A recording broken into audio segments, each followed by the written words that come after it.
The following is a conversation with Bassem Youssef, a legendary Egyptian-American comedian, the so-called Jon Stewart of the Middle East, who fearlessly satirized those in power, even when his job and life were on the line.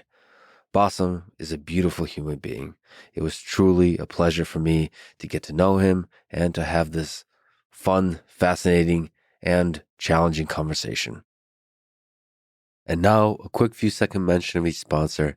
Check them out in the description. It is the best way to support this podcast. We got AG1 for health, Shopify for shopping, 8 Sleep for naps, and Element for electrolytes. Choose wisely, my friends. Also, if you want to get in touch with me or maybe work with our amazing team, go to lexfriedman.com/contact. And now, onto the full ad reads. As always, no ads in the middle. I try to make these interesting, but if you skip them, please still check out our sponsors. I enjoy their stuff. Maybe you will too. This episode is brought to you by AG1, an all-in-one daily drink to support better health and peak performance. I got hit pretty hard today by allergies, and I'm just in this place where nothing makes any sense.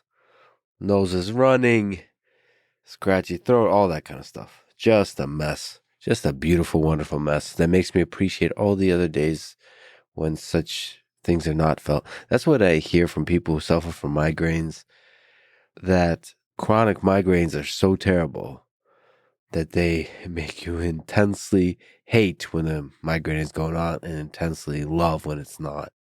Every time anything goes wrong is a great chance to celebrate all the times when stuff didn't go wrong. But I say all that because I just drank AG1 and it gave me this little drop of happiness that I can cling to as I proceed to try to work through the day even though I feel like crap. And if you want to not feel like crap, try AG1. They'll give you 1 month supply of fish oil when you sign up at drinkag1.com/lex. This episode is also brought to you by Shopify, a platform designed for anyone to sell anywhere with a great looking online store. I used it at lexfriedman.com/store to put up some shirts. I should be probably putting up a bunch of other shirts. I'm a big fan of being a fan. Of being a fan of podcasts, of bands, of shows, of movies, of specific concerts. I still have I have a few Metallica shirts.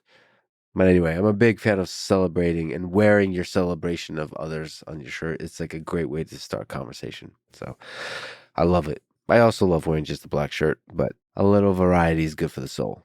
So if you want to inject a little bit of variety into the metaverse of the internet by selling whatever stuff you want to sell, I suggest you sign up for a $1 per month trial period at shopify.com/lex. That's all lowercase. Go to shopify.com/lex to take your business to the next level today. This episode is also brought to you by 8 Sleep. It cools or heats up each side of the bed separately. And it's like a little piece of heaven. Cold bed surface with a warm blanket, whether I'm doing like a 10 or 20 minute nap or I'm doing a full night's sleep. It's just an incredible experience. Sleep is such an important component of life, not just for your health, sort of from a physiological, neurobiological perspective, but from a spiritual perspective. Wherever this need for sleep comes from, I think of sleep as a kind of celebration of our connection to nature. It's a mini death, but the beautiful version of that. Especially when you dream, you travel to some place where your mind is reconfiguring itself to try to make sense of the world, to try to put together the puzzle in the most hallucinogenic way possible before you get to return to the real world where everything makes a little bit more sense. Like Alice in Wonderland, but it's Lex in Wonderland, in 8 Sleep Wonderland. Check them out and get special savings when you go to 8sleep.com/lex. This episode is also brought to you by Element, electrolytes that I'm sipping on right now, sodium, potassium, and magnesium. My favorite flavor is watermelon salt. It's the only one I drink. I drink it many times a day. It's great when I'm fasting. My diet these days is almost always eat once a day, very low carb. And for that, especially when you're starting out, you have to get the electrolytes right. Now, as it starts to warm up, and when I'm running long distance in Austin, Texas, I really have to get the electrolytes right. So you want to make sure you have a lot of salt in your body and a lot of water before you go out on a long run. Unless we're talking about crazy distances, I tend to prefer not to drink on the run. I don't know. There's something super inconvenient about bringing a water bottle with you when you're out on the trail or just in the middle of nowhere. I just like to forget the world, forget the needs of the body, forget everything, forget time, and just focus on my thoughts. Or if I'm listening to an audiobook, focus on the thing that's being said and all the little tangents that my brain creates from what's being said, all of that. So, but before I go out on the run, I drink a bunch of Element to get the electrolytes right. And again, it mixes the electrolytes and the water so you get both. And you're all set. You can get a sample pack for free with any purchase.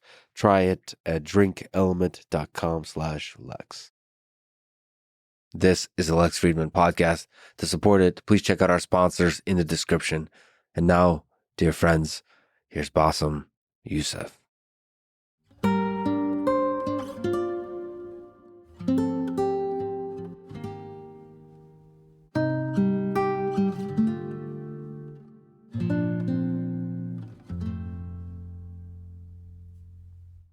Your wife is half Palestinian, and I've heard you say that you've been trying to kill her, but she keeps using the kids as human shields. So Yes. have you considered negotiating a ceasefire?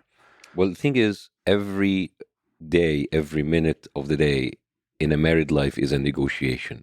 Everything can blow up into a full-scale war, starting from a simple sentence like, "Good morning. What should we do with the kids today? What should we do with that piece of furniture?" Any sentence can lead you to heaven or to hell in the same time. So you do negotiate with terrorists? Oh, yeah, 100%. You must? Yeah. And for her, I am her terrorist too, so it's equal. Terrorists on both sides. On a more serious note, when you found out about the attacks of October 7th, what went through your mind?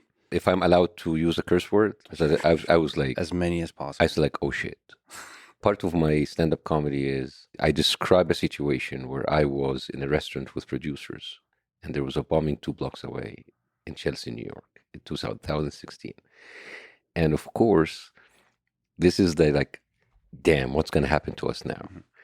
And there's like two different reactions. There's like the white reaction, which is like, oh my God, I hope nobody is hurt. This is terrible. I hope everybody's okay. And there's the Arab reaction. What's his name? What is his name? What is the name? You know, because you know what's gonna come. It's kind of I was scared what's gonna really happen in that area, and it's like, oh my God, it's gonna be horrible. And the way that it was reported, I didn't know how to handle this. So I went into hiding for a few days, 3, 4 days.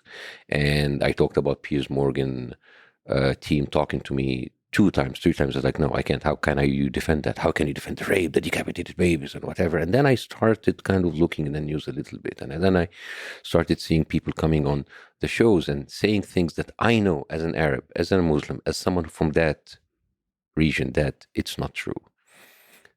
But I didn't know what to say, how to say it. So I said, by the 3rd time when they asked me, I said, like, fine, put me on. And I went there. It was more of a, figuratively speaking, a suicide mission. And because it's a lose-lose situation. I can lose stuff in Hollywood. I remember my manager's like, Bassem, be careful. I mean, are you sure you want to do it? My manager was like, please don't do it. Please don't do it. And on the other side, if I don't perform well, whatever well means, I'm going to be rejected by my own people. So it was a lose-lose situation because whatever I say, it will never be enough. And whatever I say will not be good enough. And I was going into there and I felt that I was going into a trance for the 33 minutes that I was on that interview for the first time. You blacked out. I blacked out. And a lot of people ask me, is the earpiece, was that a bit? When the earpiece kept falling, it's like, no, it was really falling off and it disconnected and I had to save it because I cannot see them. All I can hear, I can just hear them. And I could expecting at any time, okay, Bassem, thank you. I was like, I was fighting for every second to say words, to put stuff in there. Yeah, for people who don't know, this is your conversation interview with Piers Morgan. and you couldn't see. I couldn't see. I was just like the lens of the camera, and I was It just was like, like a surreal dream or nightmare. yeah, hello, Bassem. I was like, hello, Bassem. I was like, hi. And it could end at any moment. Your career and everything. Everything, yeah, yeah. So what was the drive that got you to actually do it, to overcome that fear? Multiple things.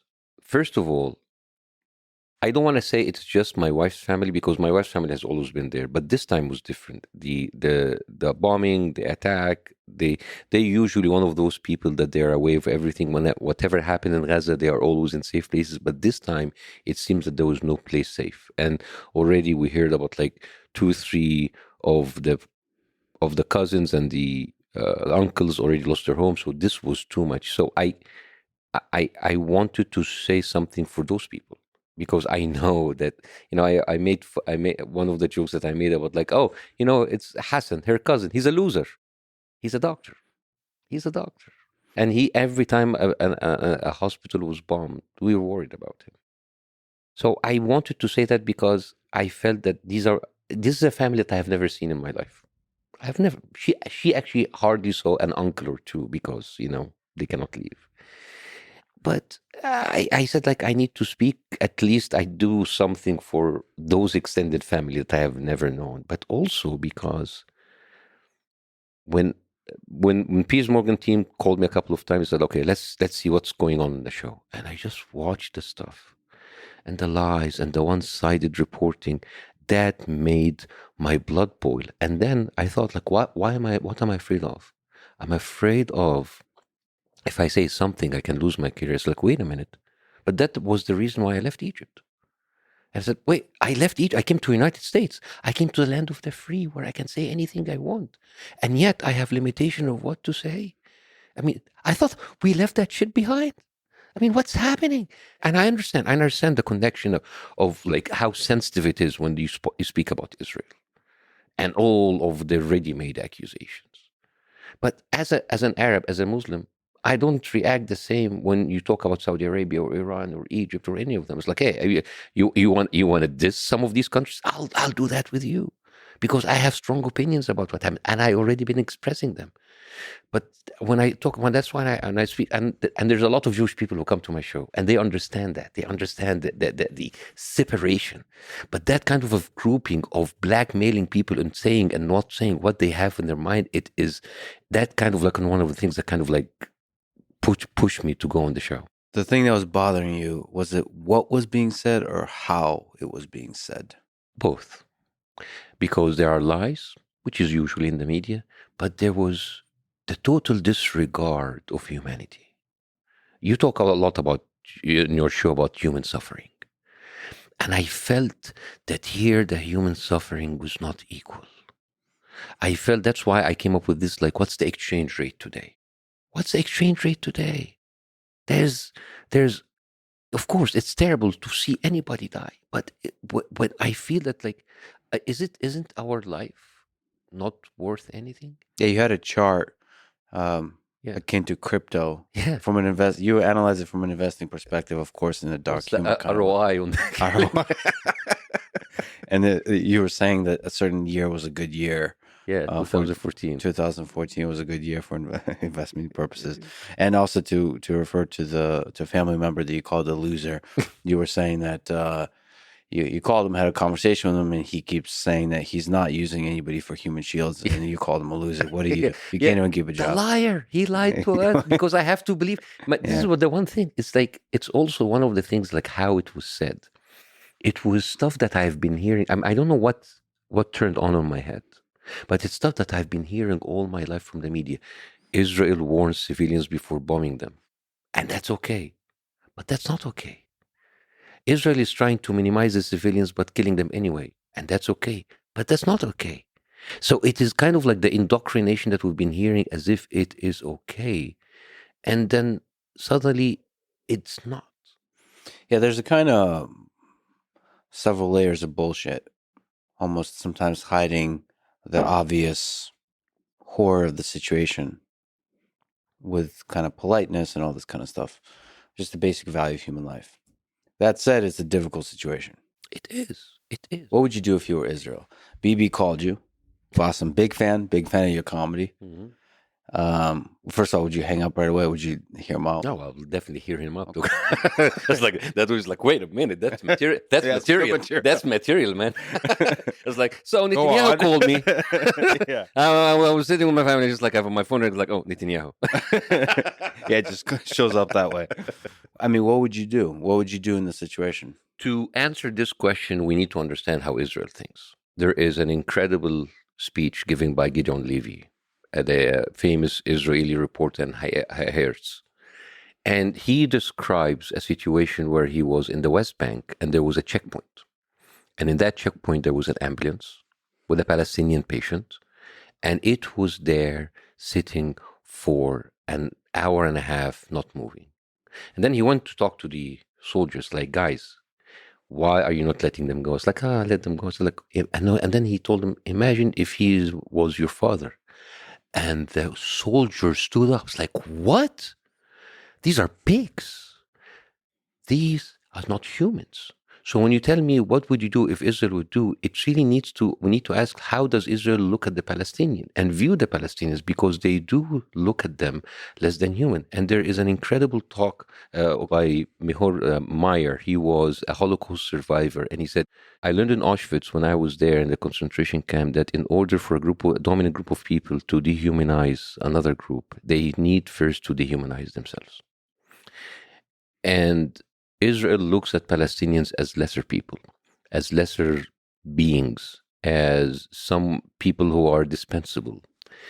And the way that they treat them is that they don't really care about, like, that's why the exchange rate thing.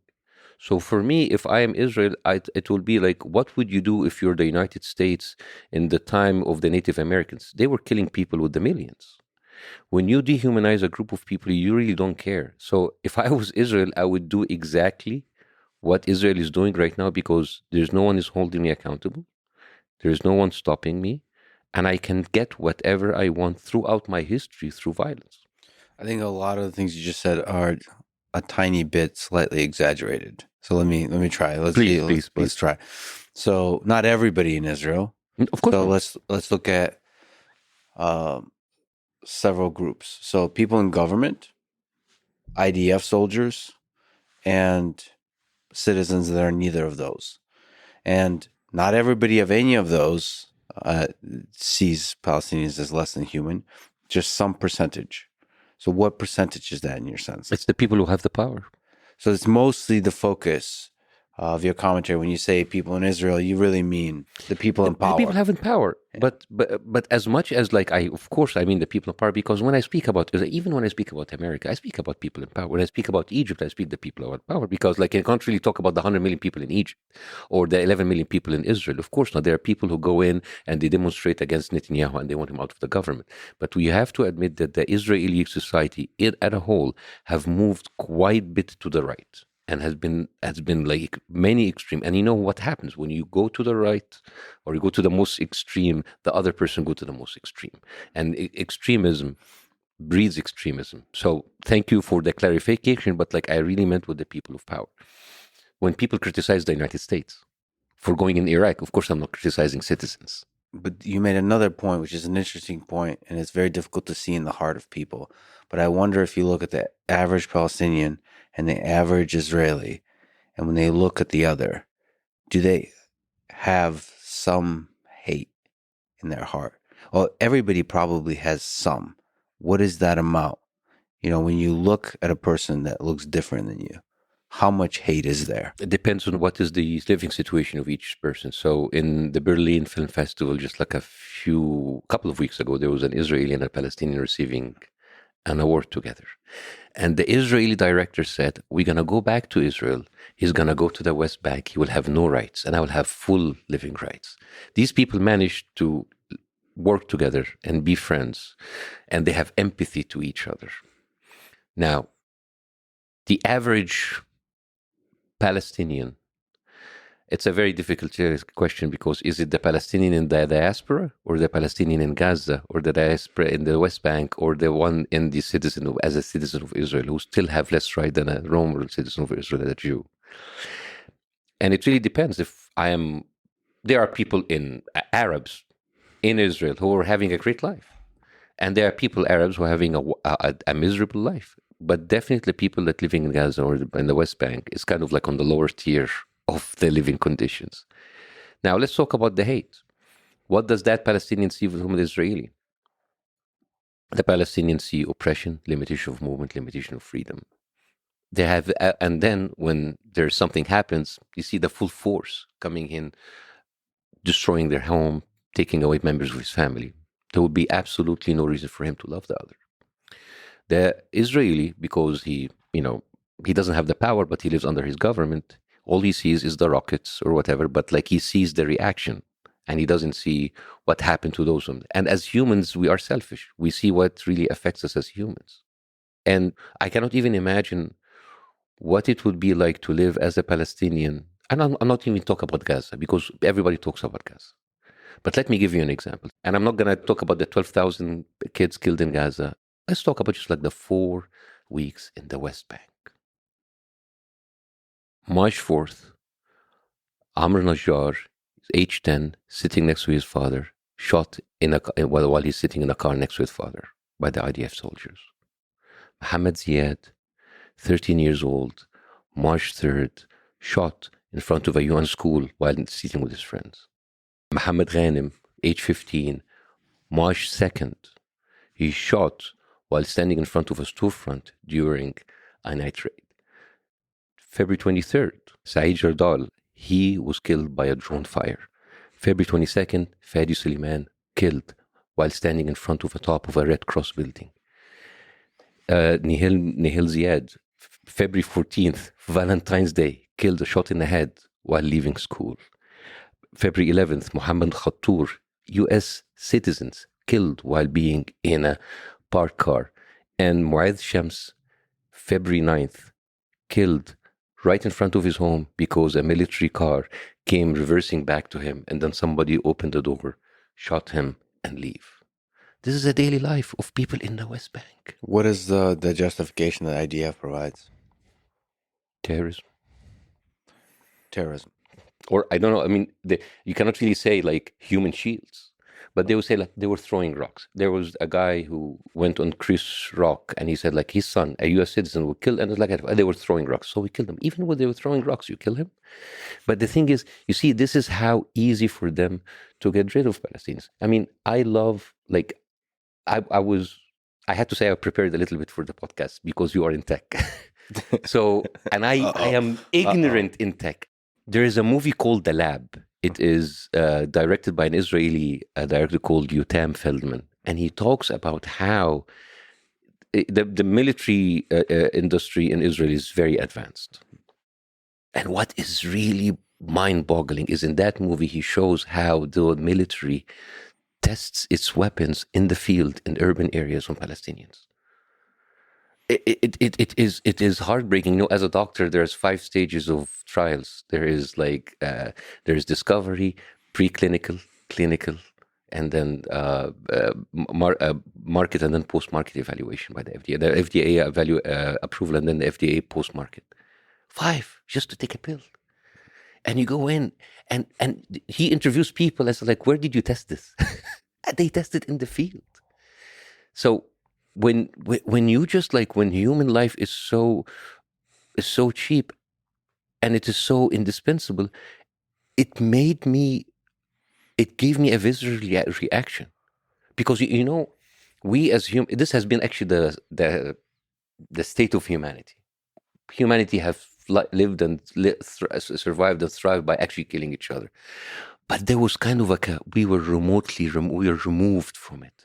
People in Greece didn't know what Alexander the Great was doing. He was killing and pillaging, and like we call him the Great but he was killing. He was conquering. He was invading. Julius Caesar, all of the greats, he was doing. But killing was difficult. Killing had to have some sort. You have to be with your enemy. Then you go back, catapults, then cannons, then a little bit back, and then you're kind of like starting remotely. Now you're killing people behind the screen with a push of a button. You know, a lot of people say terrorism. They killed you with a knife. killed one person with a knife, shot you. That's terrorism. But if you fly a $64 million F-16 and you drop up an A-84 bomb that costs $16,000, that's not terrorism because it's remote. You're behind the screen. So what happened? What Israel is doing? It is removing itself, like America too, drones. And then when you push someone to be they always brag about bombing them to the Stone Ages. What happens when the screens and all of the obstacles that you have been put between you and those people that you have treated them this way, when this is a breach and you come face to face, you will come face to face with what you have created. Yeah, there's a lot of interesting things you just said. So one is the methodology of killing. If you want to look at some horrific, large-scale killing, people often talk about the Holocaust, but that's visceral.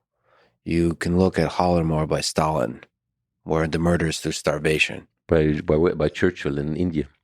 In Churchill in India, and the Great Leap Forward by Mao. Yep. So starvation is a thing we don't often think of it as murder because it's quiet, it's slow, and the interesting thing about starvation is that the people don't complain as they're dying because they're exhausted. That's one. And the other is the value of human life. It does seem that every culture has a unequal valuation of human life. So those two things combined create a complicated military landscape of the world. Yes, but the thing is that how we would look at technology as the savior. As we talk about how AI will disrupt. And now if you talk about like going to the West Bank, the people in the West Bank walk and they don't see humans. They see people shouting them from towers or behind the screens and they have like biometrics that is developed by Bassem system, like that's done by HP or Google and Amazon, who are like part of Project Nimbus. And you see InDivision developing all of this like metric and surveillance and all of that stuff. And then you have like something like the gospel that like people have actually said that like the gospel can actually create a target list using AI and give you a green, yellow, or a red to go ahead. And now AI is not just disrupting the market, it's disrupting our humanity. And we became so comfortable killing people from afar, killing people with a push of the button. And now it is like, it's like dating apps, when you swipe left and right, and it's like, oh, right, it becomes so like cheap. It's not like meeting someone. It's like, it's like a lot of fish in the sea. Same with AI. Boom, 500 people killed. Boom, they killed. It's so easy. And then it's so far removed from you. So when you put these people in this condition, you have literally put them in a different universe than yours. You are behind in your air-conditioned screens, like pushing them, blowing up a university. It's amazing. But then you meet what you have done. That you meet the Frankenstein that you have created. And then people are like, oh, look what they did to us. You just gave me this image of a dating app from hell where leaders are just sitting there and kind of swiping left and right. Invade, destroy. Just bored, like laying in bed. Puppet government. Yeah, and then turn off the phone, go to sleep. Yeah. So I traveled to the West Bank, and I mentioned to you offline that I really loved the people there. Just, I've met a bunch of people like that in Eastern Europe, where I grew up. Like the flamboyant, the big personalities, all of that. I also met a person who's in charge of a refugee camp who was shot by an IDF soldier.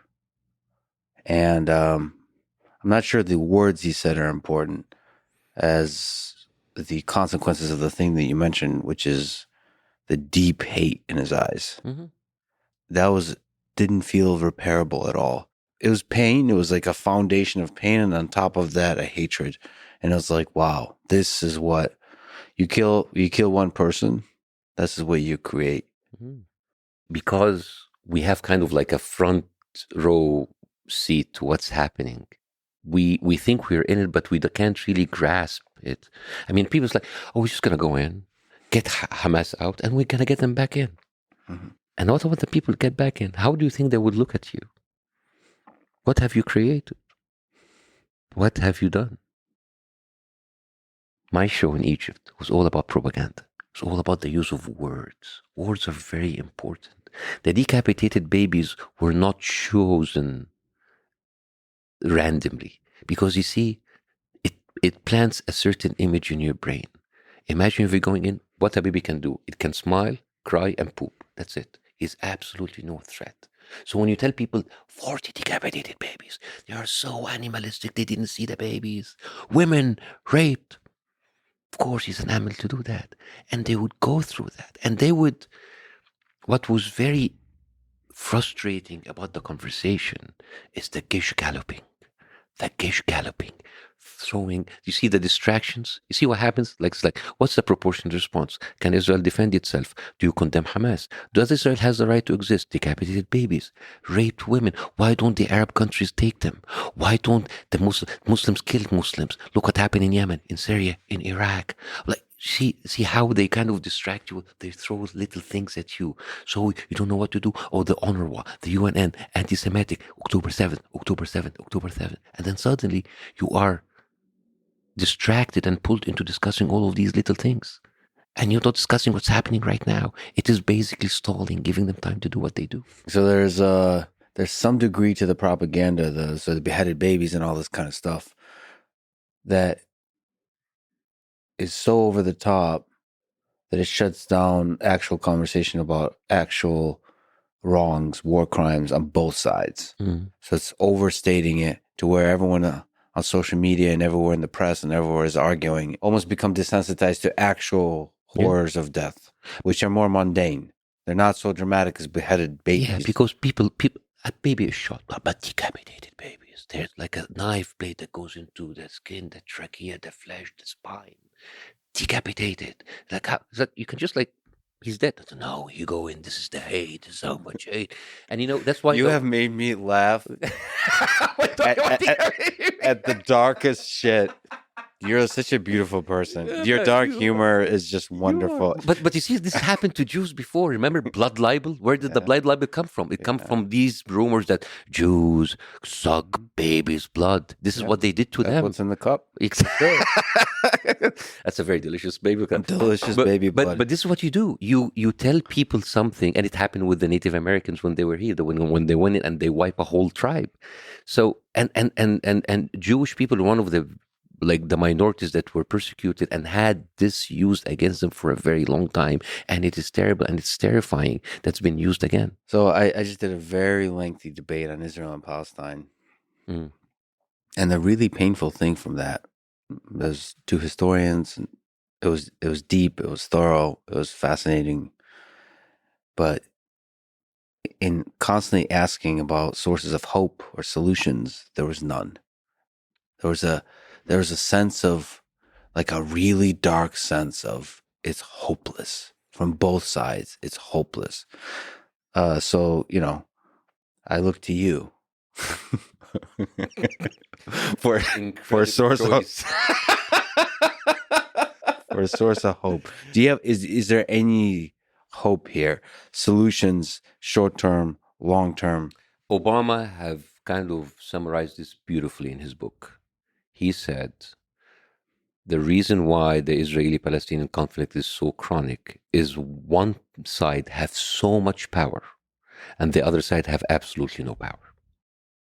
And that's what he said. He said, like, you have Israel that basically don't listen to us because they're supported by people who are bigger than the president, bigger than the administration. They know that they can. I mean, like Netanyahu was caught on tape many times saying, like, he's basically like belittling Americans. Like, we control 80% of the population. We don't care.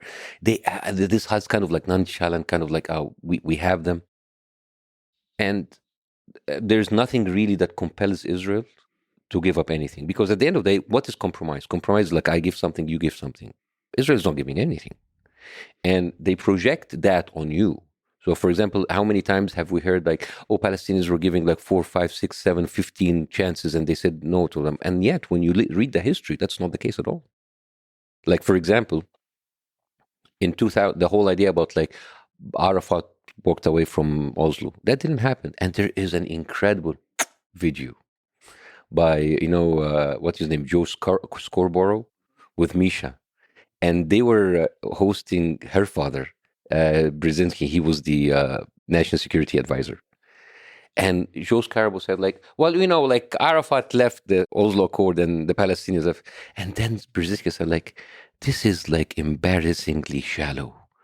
It's like, listen, what happened was there was a lot of catches on the Oslo Accord. It was very unfair to the Palestinians. So Arafat said, like, I agree, but I need to take it to the Arab capitals.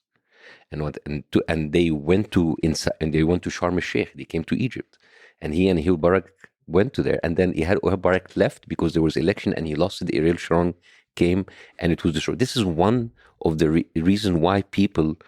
It's kind of like facts don't matter as much as what is the narrative that is being controlled. But what were the biggest barriers to peace there?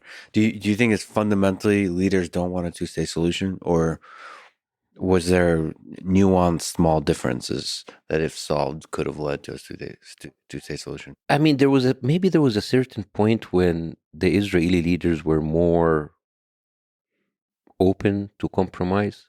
But I can't say that because each time Israel gives back land, it has to be after some use of force. The 1973 war, the Intifada, the first and second, the casualties in Gaza, they never give up land willingly and because of peace. Because if I have that much military, I can do whatever I want. Why would I give up anything? I have that much power. Why would America or China give everything if they're so powerful? And especially if they have this kind of open check from the United States. So it is really about what can push Israel to give up something. Because you are so much stronger than me. What could compel you to give up something? And this is why the whole thing about like trying to equalize Palestinians and the Israeli state and government, it doesn't make any sense. So what is the source of hope? Jon Stewart, who will talk about it from many angles, somebody you admire, a friend, he proposed a two-state solution. Of course. Look to the comedians for hope. Yes, well, everybody's talking about the two-state solution, but Israel has said many times on Netanyahu and Bennett, like there's going to be no state solutions. They in the past is like even Naftali Bennett, he came in on Hard Talk. It's like, yeah, maybe in the past we wanted two-state solutions, but like, look, every time we give them land, they kill us. So no state solutions, and they are openly saying it. But that's perhaps rhetoric. Rhetoric that is supported by action. Because look at what they're doing in the West Bank that you said. They are cutting it, illegal settlement, piecemealing it. So if you have an intention at all to give them anything, why would you keep doing this? And you've called it a bunch of little Gazas. Yeah. It's a nice little picture of what's happening. Piecemealing it, because it is what happened in the past 4 months. The Palestinians have been microdosing on it for a very long time. Little by little. And we would shout every time when it gets too much, and then we shut down, and then little by little. But this time it was hard. It was hard to see the blatant oppression. And the word said, maybe the Hamas Ministry of Health are giving us the bad numbers. Maybe it's just human shields. And I laugh. There's 13,000 babies killed. Does that mean that there are 13,000 military targets hiding in their diapers? Because it doesn't make any sense to kill that many babies. It's like, oh, oops, it's out of our hands. It's hard to know what to do with those numbers. I mean, it's just one baby is enough. But you know what happens? When you hear so many numbers become numbers. And you become so desensitized. And this is why there's a difference between saying 13,000 Palestinian kids dead. It's like Mila Cohen, an Israeli baby, 10-month-old. She was killed in her crib. And this is what we hear from CNN. We never hear a story about a Palestinian kid. That's why, thank you for giving me the space for saying the names of the Palestinian children that were killed just for 4 weeks. It's because humans needs context. They need depth. They need like a 3D look at what they can look at. But if you just give them numbers, They don't mean anything. Is there some degree to where both leaderships, Hamas, PA, Palestinian Authority, Israel, all want war, like perpetual war to remain in power? That's an interesting question. But I mean, let's admit something: the Arab regimes in the area have actually used the problem of Palestine in order to stay in power, in order to get excuses like have this enemy. And Israel, the Israeli government has used that too, and maybe the Palestinians. But my problem with when going into discussion this is that the two sides are not equal. They're not equal in power, they're not equal in influence, and they're not equal in international support, especially by the United States.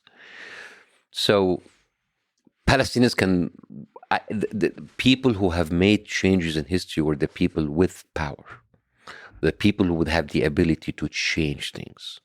And the Palestinians cannot really change it. What can they change?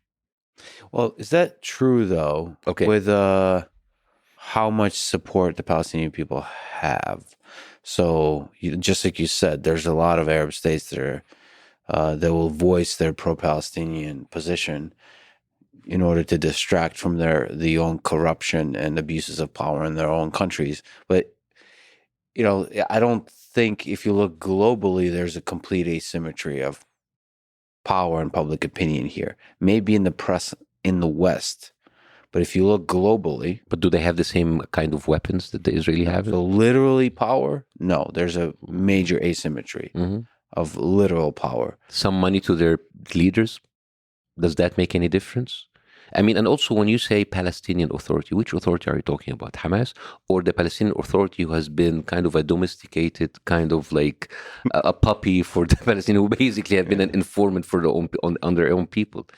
And this is the thing also that kind of like really pissed me off when I was hearing the thing about these things. Like Hamas. Like, we have Netanyahu on tape confessing that he supported Hamas, gave him money in order to cause factions in between the Palestinians. So it's just like, it doesn't make. You just told me this. You just told me this. You just told me Netanyahu support Hamas. Like, but Hamas, like what? I mean, to which degree does Netanyahu represent the Israeli people? Is a real question. To which point does Trump or Biden represent the American people? And to which degree does Hamas represent the Palestinian people? Does. None of these represent it, but who have the power in order to make the decisions? It really comes down to that. Well, who does have the power? You're giving a lot of power to Israel. Yeah. But the Arab League... What should Hamas do? What do you think should Hamas do? Continue doing what a charter says, which is trying to destroy Israel. And the role of the Palestinian people is to overthrow Hamas and get a more moderate leadership, probably. And the role of the Israeli people is to vote out this right-wing government and elect a more moderate leader so that there's a chance at peace with two moderate leaders. So before Hamas even got to control 2006 Gaza, there was Ariel Sharon in 2000. And we all know what happened. And Ariel Sharon kind of like came up with this amazing policy of like breaking people's kids' bones in the Intifada. So Barak was also like, I mean, which one is moderate? I mean, the thing is, Hamas is a product of what happened. I mean, we can, if there was no apartheid in South Africa, there would be no NFC. There will be no Nelson Mandela. If there were no Nazis in Paris, there would be no French resistance. And I'm not saying that. And again, I'm not. Don't want to be put in a position to defend Hamas or anybody, because you know what that entails. But those are like Hamas.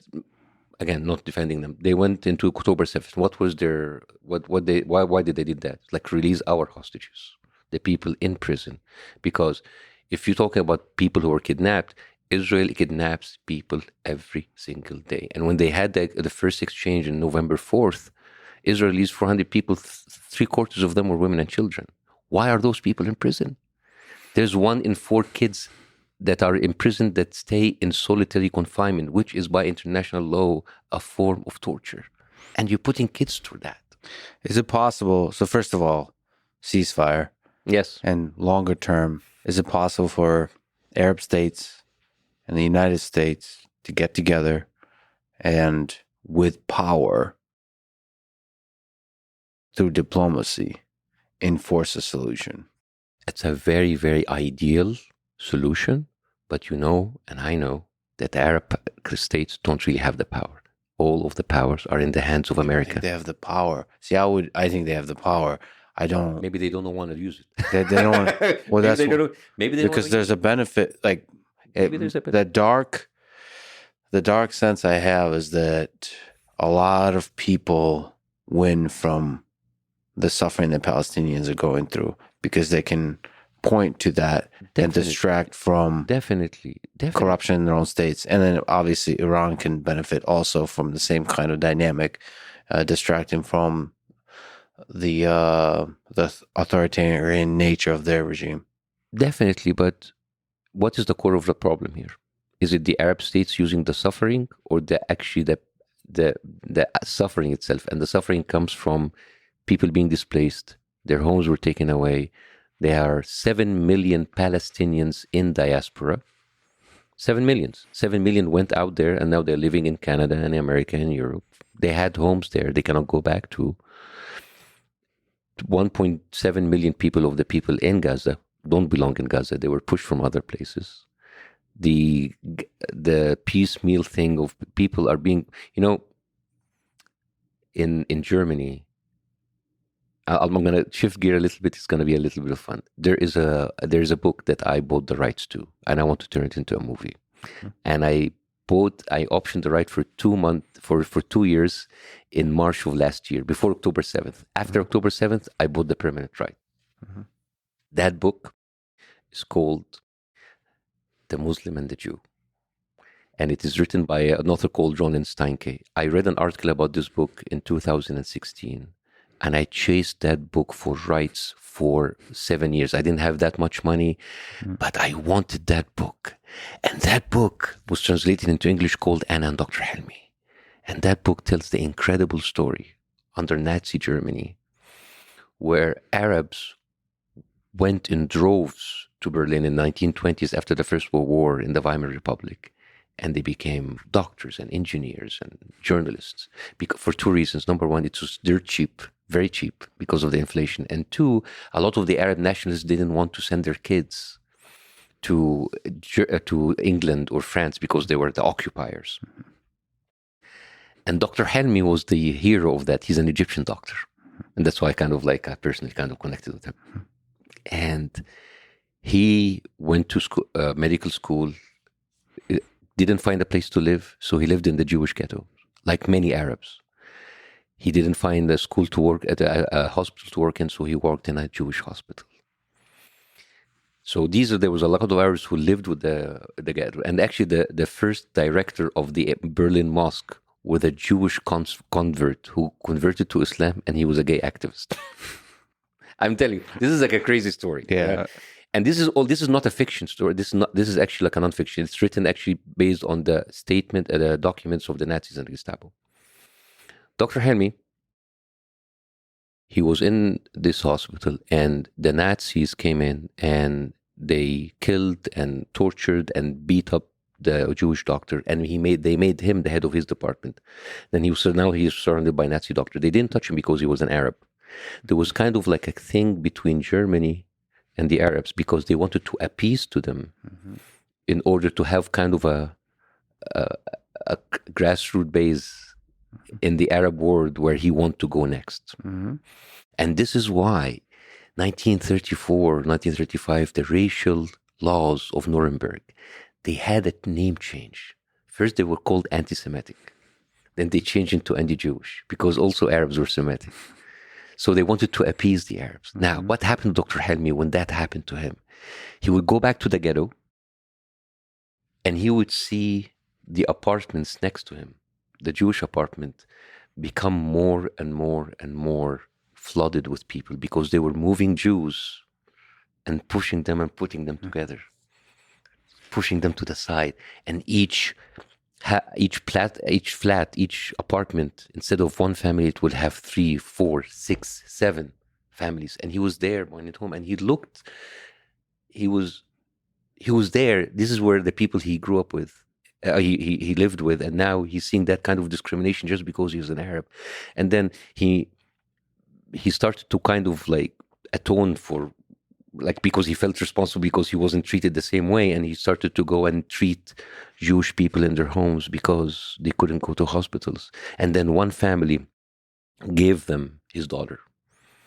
It's like, this is Anna, save her. He took her, pretended that she's his niece, put a hijab around her, taught her Arabic, called her Nadia, my daughter's name, by the way. Mm-hmm. And and he hid her in plain sight for 7 years in front of the Nazis as his nurse. It's an incredible story. And then not just that, he went to prison, and then he went out and he formed with the Arab people that was in prison with him a network that saves 300 Jews. See that kind of story? This is the Jews that were living in the Arab world. I'm not saying that the Jews living in the Arab world was living like an incredible life. Of course, as like kind of a minority, they did not have like the full power of their full, advantages of the rule. That's normal. But we had this kind of a relationship before Israel was erected in 1948. And then, of course, everybody looked at Jews at the time as fifth column. And of course, the nationalistic regimes used that. And this is why what Biden said was very dangerous when he said, if there's no Israel, no Jew in the world will feel safe. You are the leader of the free world. You are the president of the United States. Do you mean that you're telling me that the Jews in your country, in the United States of America, are not safe? That is wrong on two levels. Number one, America historically and right now is more safe to Jews in America, in the world more than anybody. They are safer than the Jews in Israel. They never had pogroms or the Holocaust like Europe. They live here a good life, not perfect life, but they are better. Second of all, if you're the president and you're telling that a group of people will not feel safe unless there is a different one, you are already feeding into their fifth column. They're like, you're Russian, you come from there. And there is a group of laws in the Russian constitution that says that Russia will protect its citizens everywhere in the world. What happens if the president says like, oh, you're Russians, you're protected by your own country, you don't belong here? This is terrible. Yeah, you're right. That's actually an indirect threat. It's like, yes. Even saying Muslims cannot feel safe in America or something like this. That means like that's a threat. But what would a Jewish person in Beverly Hills or in Brooklyn feel if he hears that? You are already telling people you need to be loyal to Israel. I mean, Israel is a foreign country. I am sorry, but Israel is a foreign country. Israel is a client country that we sponsor, and should actually be responsible and held accountable for what they do. You mentioned 1948, the Nakba, but before that, 41, 39, 41 to 45, the Holocaust.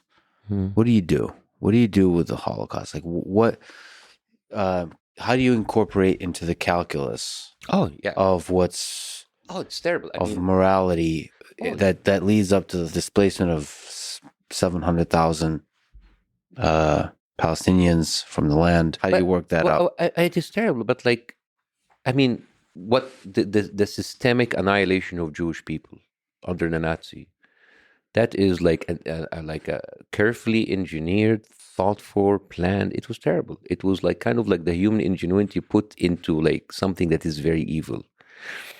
But also, it is not just that happened. We need to remember that Otto Frank, the father of Anna Frank, has his refugee visa rejected by the United States.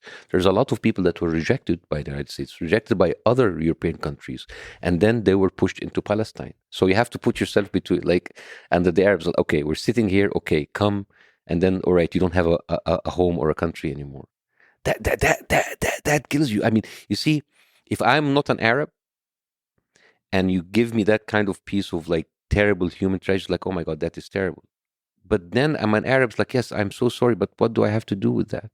Why is that my fault? The persecution of the Jewish people have started since the 8th and 9th century because they were first anti-Christians. They were like criminal immigrants. They were like conspirators. This is the antis, like people kind of like as if Europe kind of like throw anti-Semitism on us. You understand that, like Henry Ford is one of the biggest he was the inspiration for Adolf Hitler. This is how anti-Semitic Henry Ford was. And you kind of like gloss over that.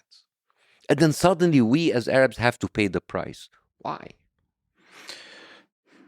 Several questions I want to ask there. So, but one, just zooming out, why do you think hatred of Jews has been such a viral kind of idea throughout human history? Oh, it's very easy.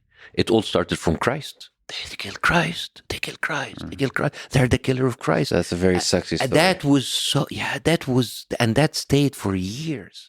That stayed for centuries. I'm sorry, centuries. They're the killer of Christ. And then the Catholic Church did not allow usury, but they would work in usury. So they become rich. Now the people that we hate, that we accuse them of killing Christ, are becoming rich. So that's envy now.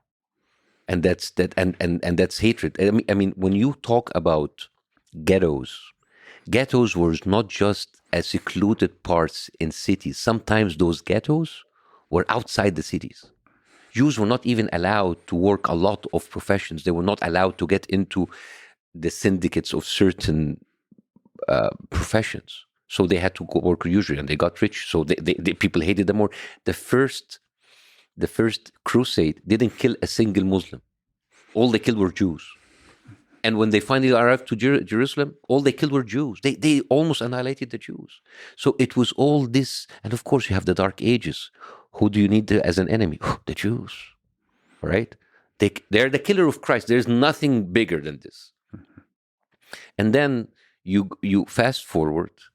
I mean, one of the things that I found out that was very, very, very, very crazy, when Henry Ford imported the protocols of the elders of Zion. By the way, in the Arab world, protocols of the elder of Zion is so popular, and for the obvious reasons. And for the people who don't know it, it's kind of like a bunch of like stories, and basically it's like the Jews saying like, we're gonna control the world, and we're gonna do this, and we're gonna do that, and whatever. What people don't know that is a work of plagiarism. Mm-hmm. It was plagiarized from a satirical play called Conversation in Hell between Machiavelli and Montesquieu. And it is kind of like based on one chapter or one scene or something. It's crazy. But it's crazy how sticky it is. Like, yes. That's weird. Yes. Because if I hate you, that's great. But if I have a story to support that hate, that's even better. But it's like one of the best stories, one of the stickiest stories about hate. Of course. It's probably the most effective. Because like a lot of peoples hate other groups of peoples, but that's just like the sexiest story of them all. Because humans need to concentrate their hate, their insecurities, and their shortcomings into one thing that they can practice that hate on. If it's a person, great. If it's a group, even better. Right. How do you, into this calculus, incorporate that group is pretty small? There's 16 million Jews worldwide. Mm-hmm. And you mentioned, how is that the responsibility of the Arab peoples? Everybody should be to blame for not taking in Jews after the Holocaust. But, the reality of the situation, if we look at the religious slice of this, there's 16, let's say, million Jews, and there's, I don't know how many Muslims, but 1.8 billion. Yeah.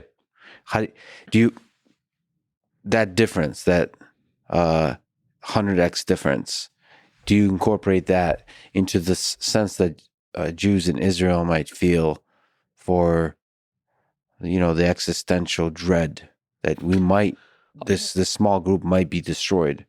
Jews in Israel have every right to feel afraid because of everything that they see and everything they've been told, everything.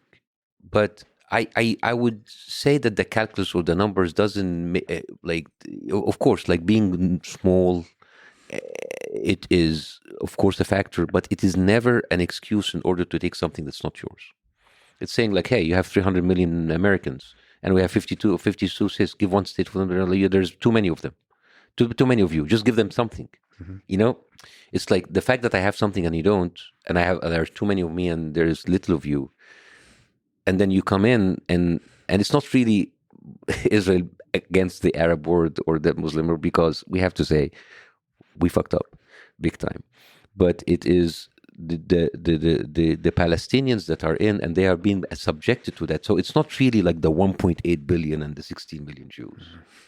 And the 1.8 billion, if you look at them, some of them like don't care. Some of them live into regimes that are being oppressed, and those regimes are supported by the United States in order. It's easier for me as an empire to take what I want from this country if I control the dictator. And I tell them that his power is linked to my ability to my desire to keep him in power. So that's why you have a total disconnect between people in power in the Arab and the Muslim countries and the people themselves. Can you speak to 1948? Because you mentioned taking land that's not yours. Maybe parallels with Native Americans. Mm-hmm. Yeah. There was a war. The Jewish minority fought that war against several Arab states and won that war. How do we incorporate that into the calculus? Yeah, well, that's also a misconception, like a misinterpretation of the event, because it seems that it was like it's kind of like a David and Goliath kind of story. And I was always like, how did we not do that? But in reality, with numbers, I can't pull it up right now, but if you look at the numbers, the number of tanks, the planes, the trained officer, because many of those Jewish fighters came from World War II. They were seasoned fighters, and they actually had more planes, more tanks, more artillery, more pieces of weapon, more of all of the other combined, because the people that really like fought was Egypt. And you have to, 1948, many of those Arab countries didn't even have their independence. So they would kind of like send like a cavalry or like a people in horses. But in fact, the whole idea was like, we won against 7 nations. Sure. The numbers were totally in Israel's favor. They were better equipped. They were better trained. They had like more tanks and artillery and airplanes. And they planned better. So they deserved the win, because they planned and we did it. So to you, there was an asymmetry of military power even then. But what do you do with the fact that the war was won? So, like, if you look at the history of the world, Mm-hmm. there is wars fought over land. I agree with you. This has been the history of humanity. Humanity was not living peacefully. It's all about like people taking people and killing people, taking their land. But there's 2 differences here. Usually, the conquering power, like for example, England. They had England and they conquer you in India. And after the occupation finished, they go back to England. France, Greece, Persia, Egypt, they would like go in, expand and shrink, expand and shrink. It's always been there.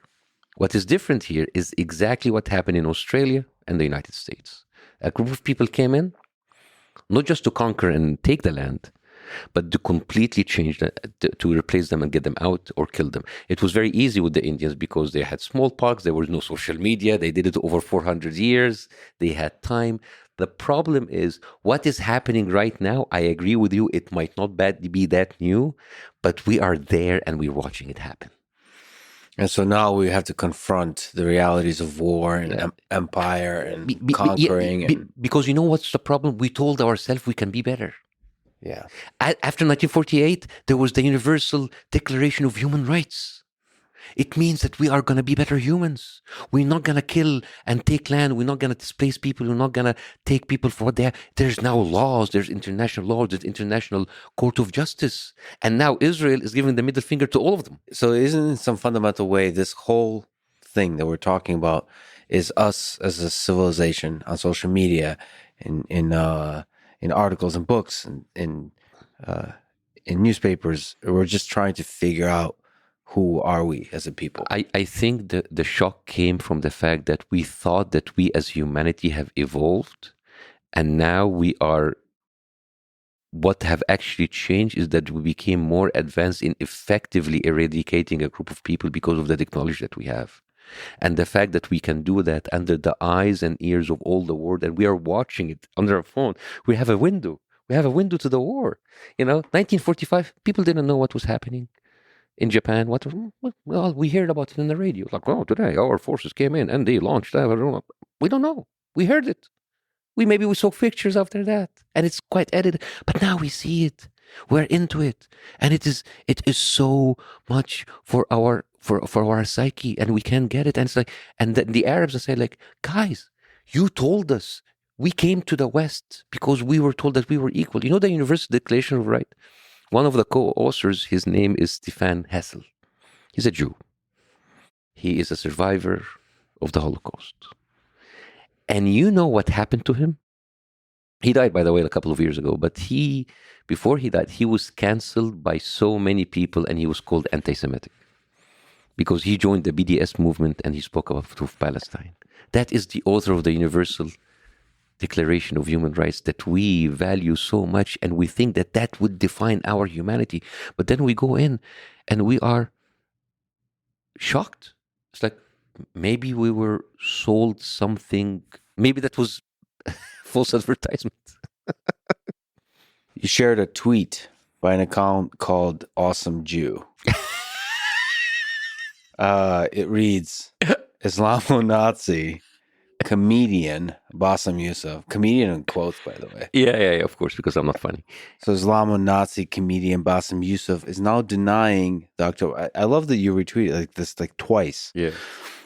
I guess suppose because it's advertising some upcoming dates. He's now denying October 7th massacre. The Muslim radical Bassem Youssef is notorious for his radical said twice, for his radical hatred of Jews in Israel. In a recent clip, he claims that the atrocities committed on October 7th are fabricated. We're looking for all information regarding any of his upcoming shows, as well as the venues which host the scumbag. Would Jews feel safe around this Nazi? Yeah. This is my first time interviewing a Nazi. So I know. It's the first time I actually get called a Nazi. First time. I have been called so many things in Egypt. So, in Egypt, I was called a CIA operative, a Mossad spy, secret Muslim Brotherhood, a secret Jew. There was also an article that was published about me in the state-run media saying in details how Bassem has been recruited by CIA agents using Jon Stewart in order to use satire to bring down the country. I was a Freemason, an infidel, a member of the Knights of the Temple, something like that. And there's actually people, the Muslim Brotherhood on their show, they would say like, he is actually an Israeli and they have forged an Egyptian ID for him to come in. So it's kind of like when I guess, like, I said, I left all of that behind and I come here, it's like, boom, anti-Semitic Nazi. Damn.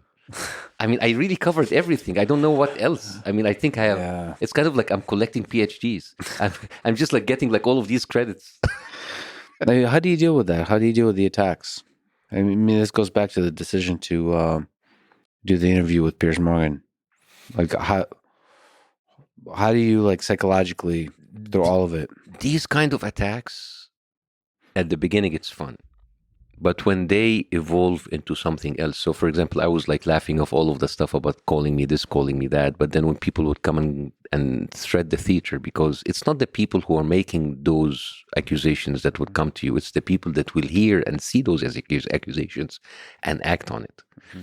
And there's always the fear of like, I mean, we have in the air board a lot of things that somebody would hear something about someone else and go kill him and whatever, like anybody else. So there's this. But somehow I want to make fun of it.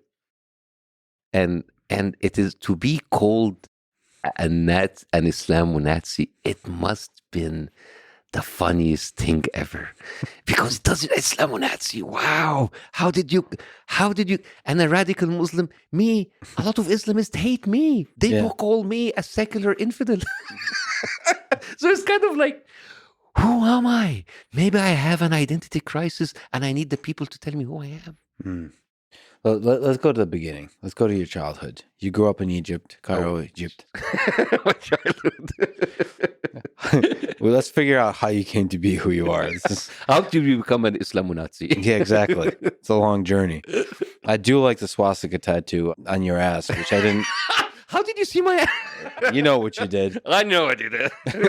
It was very inappropriate. You're also obviously a sexual harasser of me. This is like a Me Too? Yes. This is like 2020. Someone will come up. It's like, okay, please we have clip it. This is your Me Too moment. Mm. All right. So, Cairo, what's a defining memory, positive or negative, from your childhood? My memory in general was cool. It was cool. I went to a Catholic school until the for primary school, the elementary, and by the time I'm done, there was kind of like a start of a decline into the public education. And my parents, they're like middle class working officials. My dad was a judge, my mom was a business professor, and they were like one of the people who's like, they didn't have that much of luxury. My dad like drove like a regular like car, a Fiat, which is like the equivalent for the Lada in Russia. Yeah. Thank you for speaking to the audience. The Lada.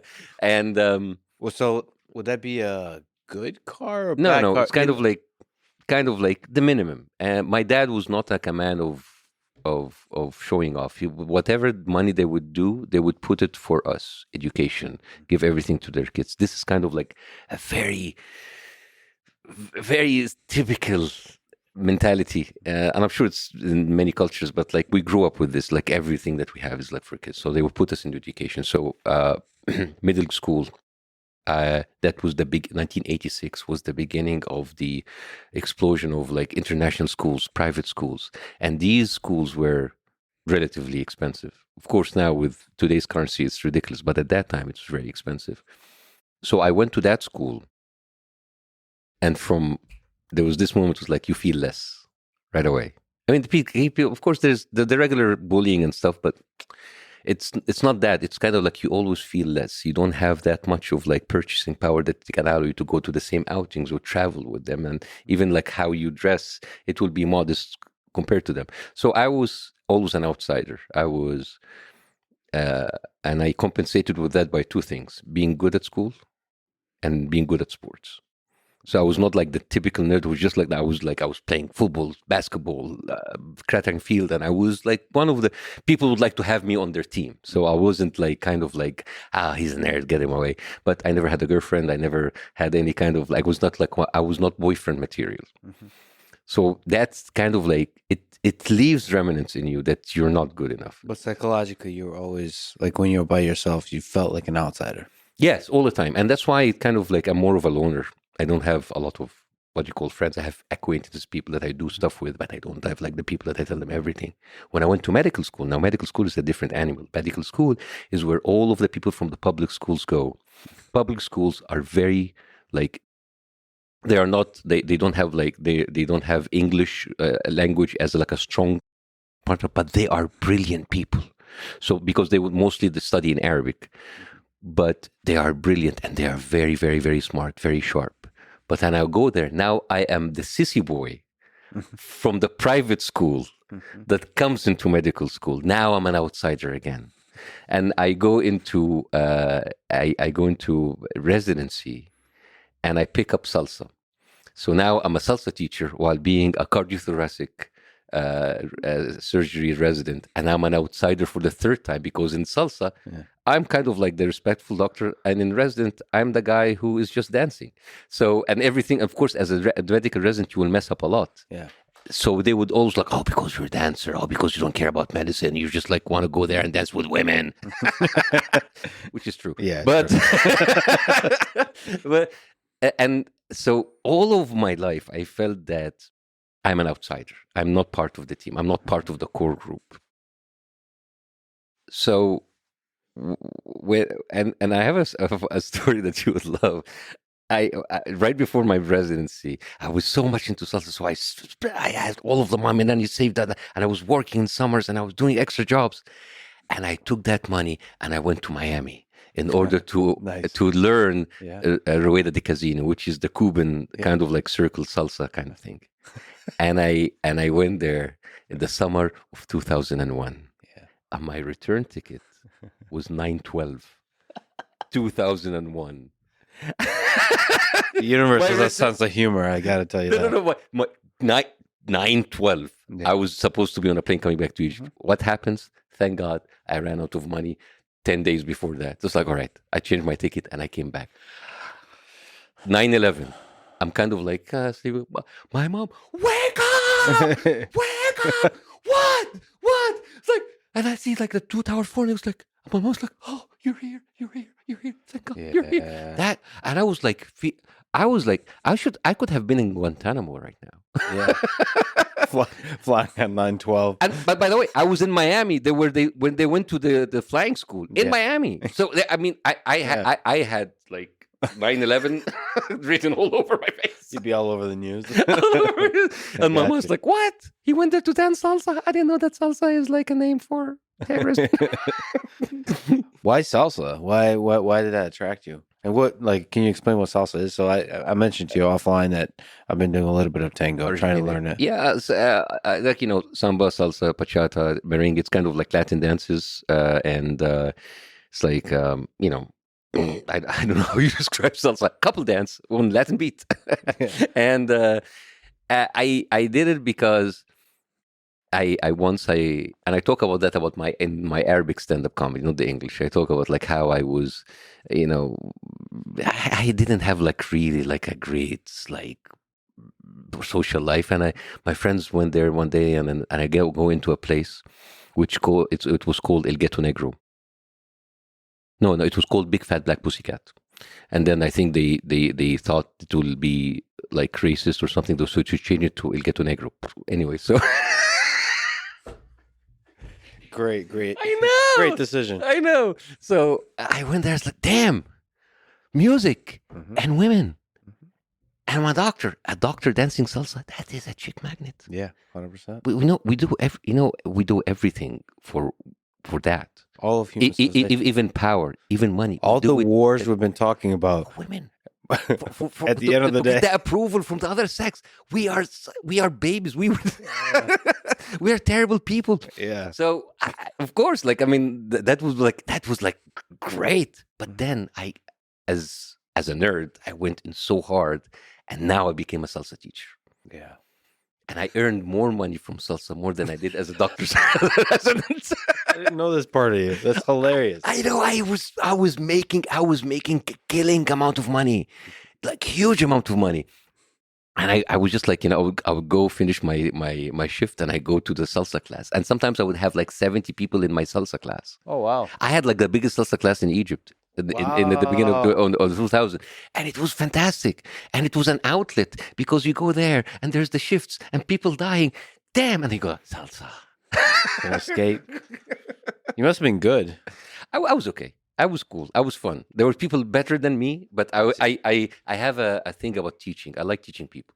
So you mentioned heart surgery. So what motivated you to become a doctor? It was a choice of exclusion.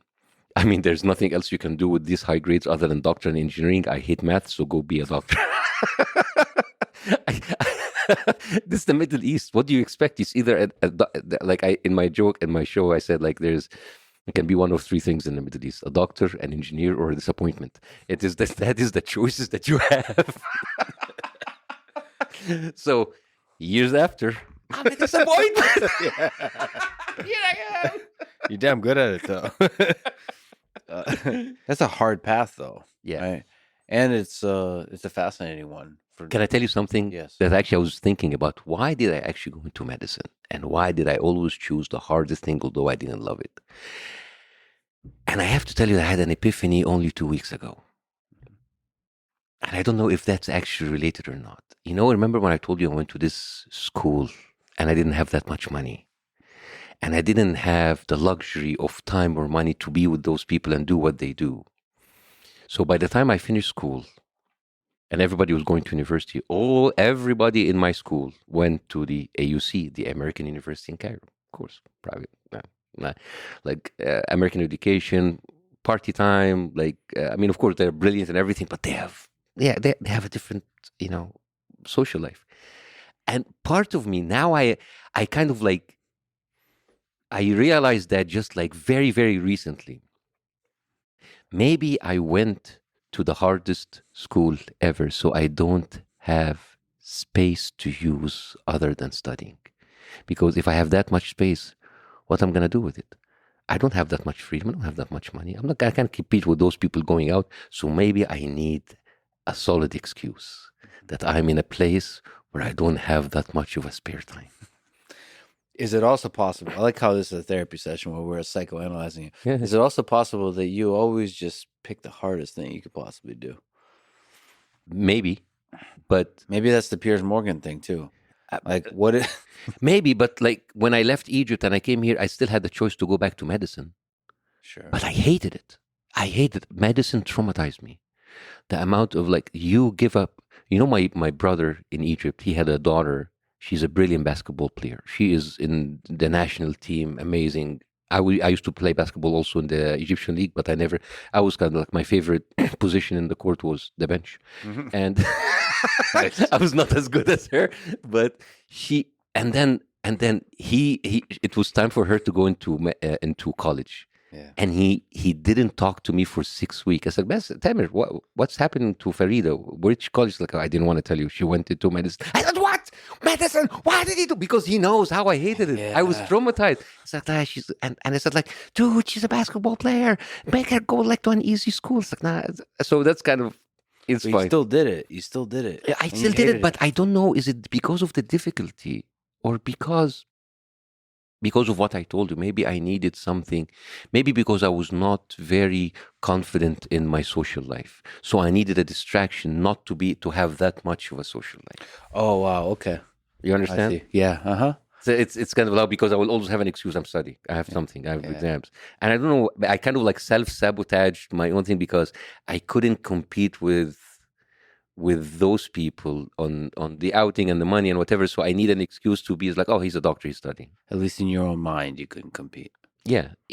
Fear. I always felt as less because I mean I didn't have any girlfriends in school. I had very late in life, and everything to me came to life. So I always felt, even stand-up comedy, it came very late to me in life. So I always feel that I'm not good enough. Mhm. I feel that I didn't spend the time to build the foundation that other comedians do. So I always feel that I am too lucky. I always feel that this is a fleeting thing. And when I had the height and the fall of in Egypt, when I went like the top of everything, I was like so famous, and then everything was taken away from me. That's like, you see, I told you. That happens when you don't build foundation, you fall. So I always feel that I am not good enough, or if I am in a position where people think I am, deep inside I am not. Do you know that I have a speech impediment, that I was not meant to be a TV presenter? I have in Arabic, it's very obvious. I cannot roll my R's. I cannot say I cannot roll it. So in Arabic, like Spanish, it's very obvious. So when I did my first video on the internet that made me famous, and then I got my television deal back there in Egypt, my partner at the time, he took the video and he went to a producer. I said, like, are you giving me a guy with a lisp? He should. That's why when I came on television, I was the first ever guy with a lisp. I had two things going for me, the lisp and the big nose. And I was always bullied for these two all the time. So I always felt less. See, but that's a foundation of like creating a great person. Yeah. Because if you're pretty, you don't need to do much. I probably wouldn't recommend it, but it is true that. So if you are pretty, do some disfigurement. Yeah, find the flaws and be extremely self-critical about them. So you saw Jon Stewart on TV for the first time in 2003, I believe. How did that change your life? I was in a gym and I was running on the treadmill. And at that time, CNN was coming out on cable. And I was watching, and there's this studio. I don't know what it is. So I put the earphones on, and I started watching. And I was so taken by this that I stopped the treadmill, and I just like stood for the 20 minutes like this on the treadmill. And then I just like standing there.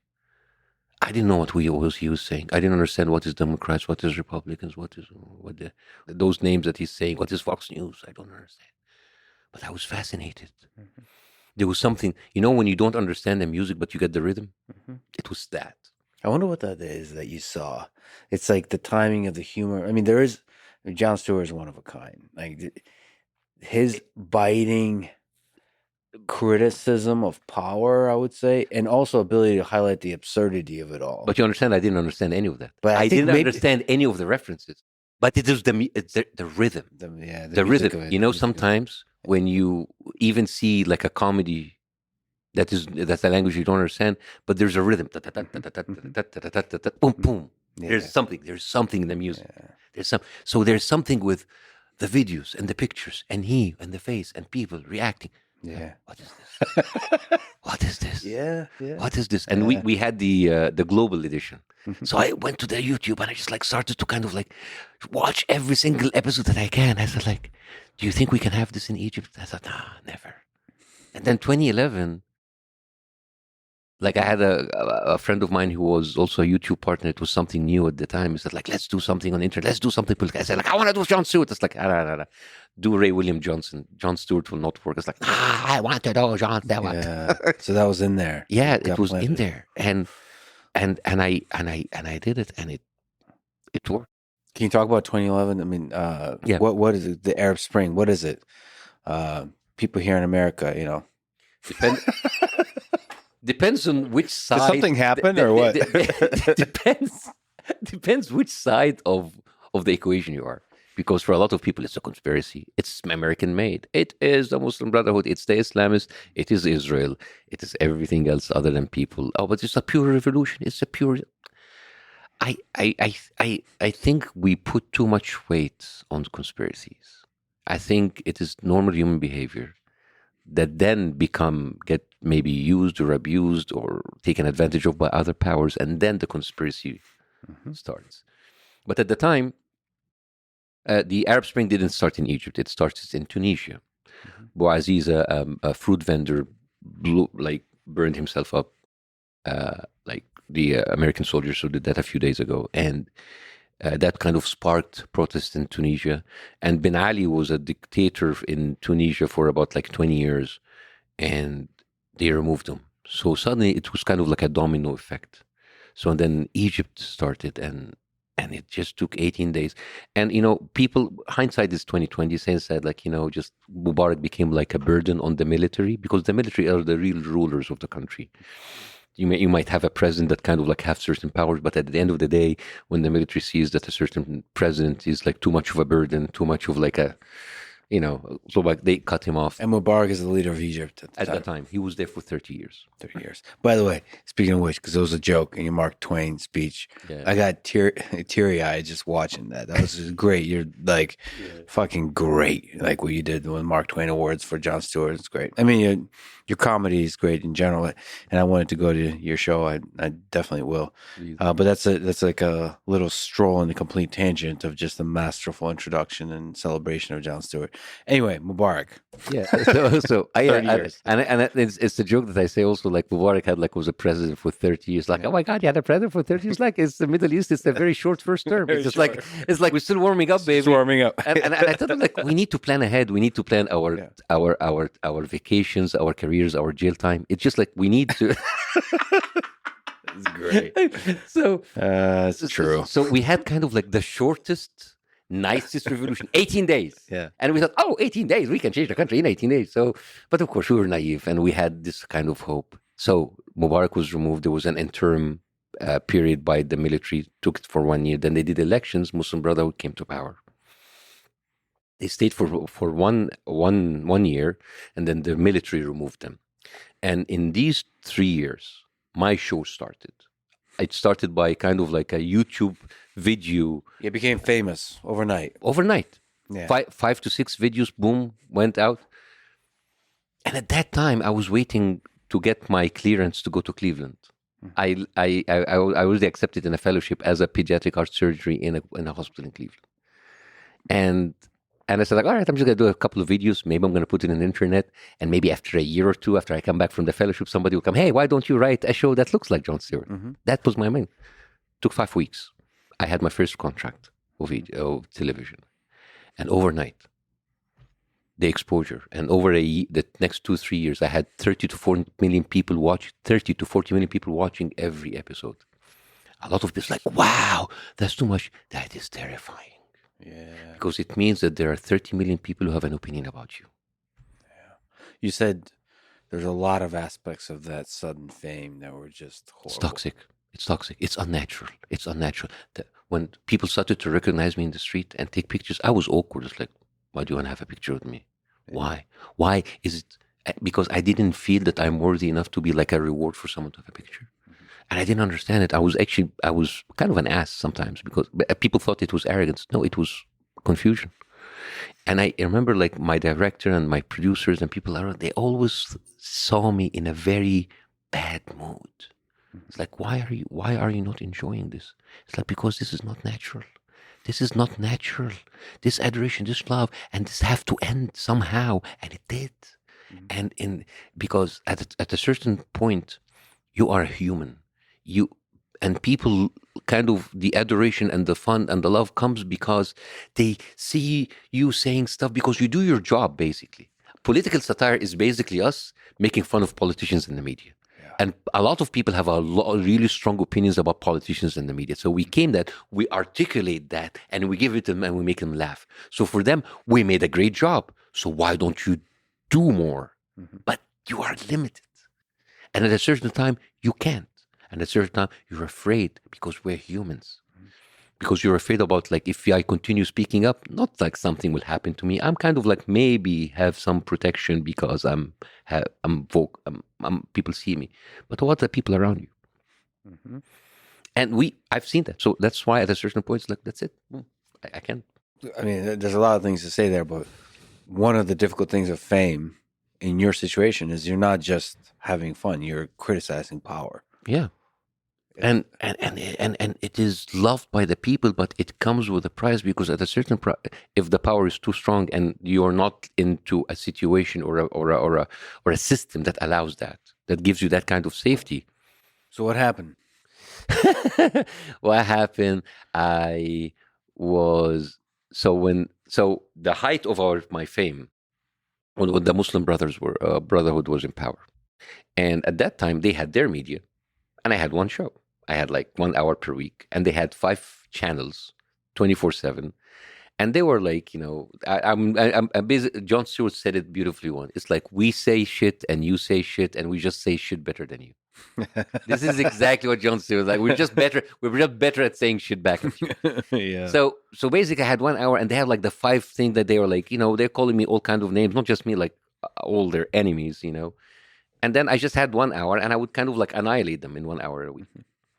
So at a certain point, they would even like kind of be side with the army against the kind of the liberal sectors, whatever you call it. And at a certain point, the army kind of like flipped everybody.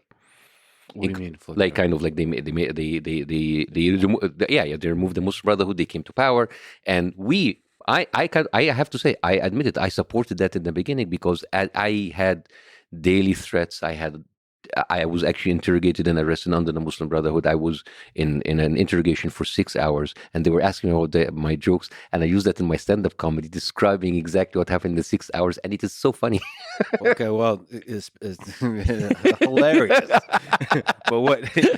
Slow down. You were interrogated by the Brotherhood, the general prosecutor, and it was based because of complaints by the officials in the government. Because in order for the general prosecutor to do it, it has to have a high up mandate to bring that person to questioning. Oh, so they went through kind of official channels. Oh yeah, absolutely. So it's all it was official. It was legal, very legal. So I went there and I asked, and it's kind of like a bunch of like insulting Islam, insulting president, spreading false rumors. And I went there and it was funny because I go into the building where there's police officers and their judges, and all of them are big fans of the show. And some of them were taking pictures of me. And then I'm sitting there, and it was the most ridiculous interview ever because he was asking me about my jokes. Mm-hmm. It's like, what did you mean by this joke? And it's like, nothing. And it was there for 6 hours. He's just reading. He was reading my joke, and he's reading the jokes, and the junior judge is sitting there, like cracking up. It's like, I remember that. It's like, guys, guys. That's dark. It's kind of like, Yeah. and I'm laughing, but in the same time, it's like the whole situation is ridiculous. But then at the end, I was released on bail. So I went back to my show and I make fun of that. And you have to be honest, the Muslim Brotherhood were in power, but Egypt were like right out of the revolution. There was kind of like an equal spread of power between the people. There was not like someone who would come in and just like, the Muslim Brotherhood didn't have that power yet, but they were kind of, people saw that they were moving towards that. And then the tension rose, and then there was like a kind of a confrontation between them and the army, and then a lot of people were killed in the street. It was a terrible massacre. And then suddenly I am blamed for all of that. It's like, you made fun of us, so now it made it easier for people to kill us. Like, dude, come on. You're doing that to me too. I just did it better than you. And the fact that you sided with the same people that flipped against you, that's not my fault. Did you criticize the army at all? So after that show, I did like one episode against the army, and I was canceled the next day. And then I went to another channel, did 16 episodes in a different season, and I was walking on eggshells. And then that was canceled again. And then the production company that was doing my show, that we severed ties because we didn't have the show. They had their offices raided. I have people like having death threats. So I woke up one day, 11th of November, 2014, and my lawyer said, like, leave the country right now. There is this legal case that they kind of like, they're coming for you. But I said, like, you cannot, it was an arbitration case, and I lost against the channel that basically canceled me. And it said, like, and I told him, but there's no jail time in arbitration. It's like, yeah, tell that to the judges, leave. So I jumped on a plane. The verdict was 12 noon, 11 November, 5 afternoon. I was on a plane, left Egypt, and I never came back since then. Was there a worry of non-legal things like assassination? I can tell you something. I was so stressed because of the show, because of everything. Sometimes I would wake up in the morning and I hope that like bullet will come and finish everything because I was so stressed. It's like I would love, because I'm too much of a chicken to kill myself. So I would like rather have someone else do it for me. So I was so under so much pressure. And I remember the day that like my show was canceled indefinitely, the second time under the army. And I was like, I don't have to worry about what kind of script I have to write next week. Because this is, remember when you asked me about like that tweet, about like all of those accusations doesn't bother me. Infidel, spy, secret Jew, Zionist, Islamo-Nazi, that's bullshit. What really leaves a mark is the criticism to your craft and your work. So you're not funny. Goes deeper. Yeah, certain things get to you better than others, especially if you have like a secret suspicion that you are like maybe not funny. Maybe I'm not, because I was put into that. It's like, because that toast to your insecurities. It's like, I know, but you shouldn't say it out loud. You shouldn't say the truth out loud. You shouldn't say it out loud. Like, but what about the weight of the responsibility of speaking truth to power? Sort of like walking on eggshells. Like, what did that feel like? Well, after the Muslim Brotherhood were removed, you have to understand, like, when the military coup happened, it was a very popular coup. Mm-hmm. Like, people love the army. In Egypt, the army is more sacred than the religion. People love the army, but the army can go no wrong. So me going against the army was, the Muslim Brotherhood was not very popular. They were popular for their own basis. Mm-hmm. But people accepted the fact that, like, we make fun of them. But Sisi at that time, he was a god. And I used to go to this high-class club called Gezira Club. Mm-hmm. And this is basically kind of like the kind of upper middle class, upper class kind of people. Mm-hmm. And during that year of the Muslim Brotherhood, I was the most popular ever. People come, yeah. When the military came in, people were walking to me like, pointing their fingers like, don't speak about Sisi, don't speak about the army. Huh? We love you now, but don't you do it like that. So I called Jon Stewart. It's like, I don't know what to do. I don't know what to do.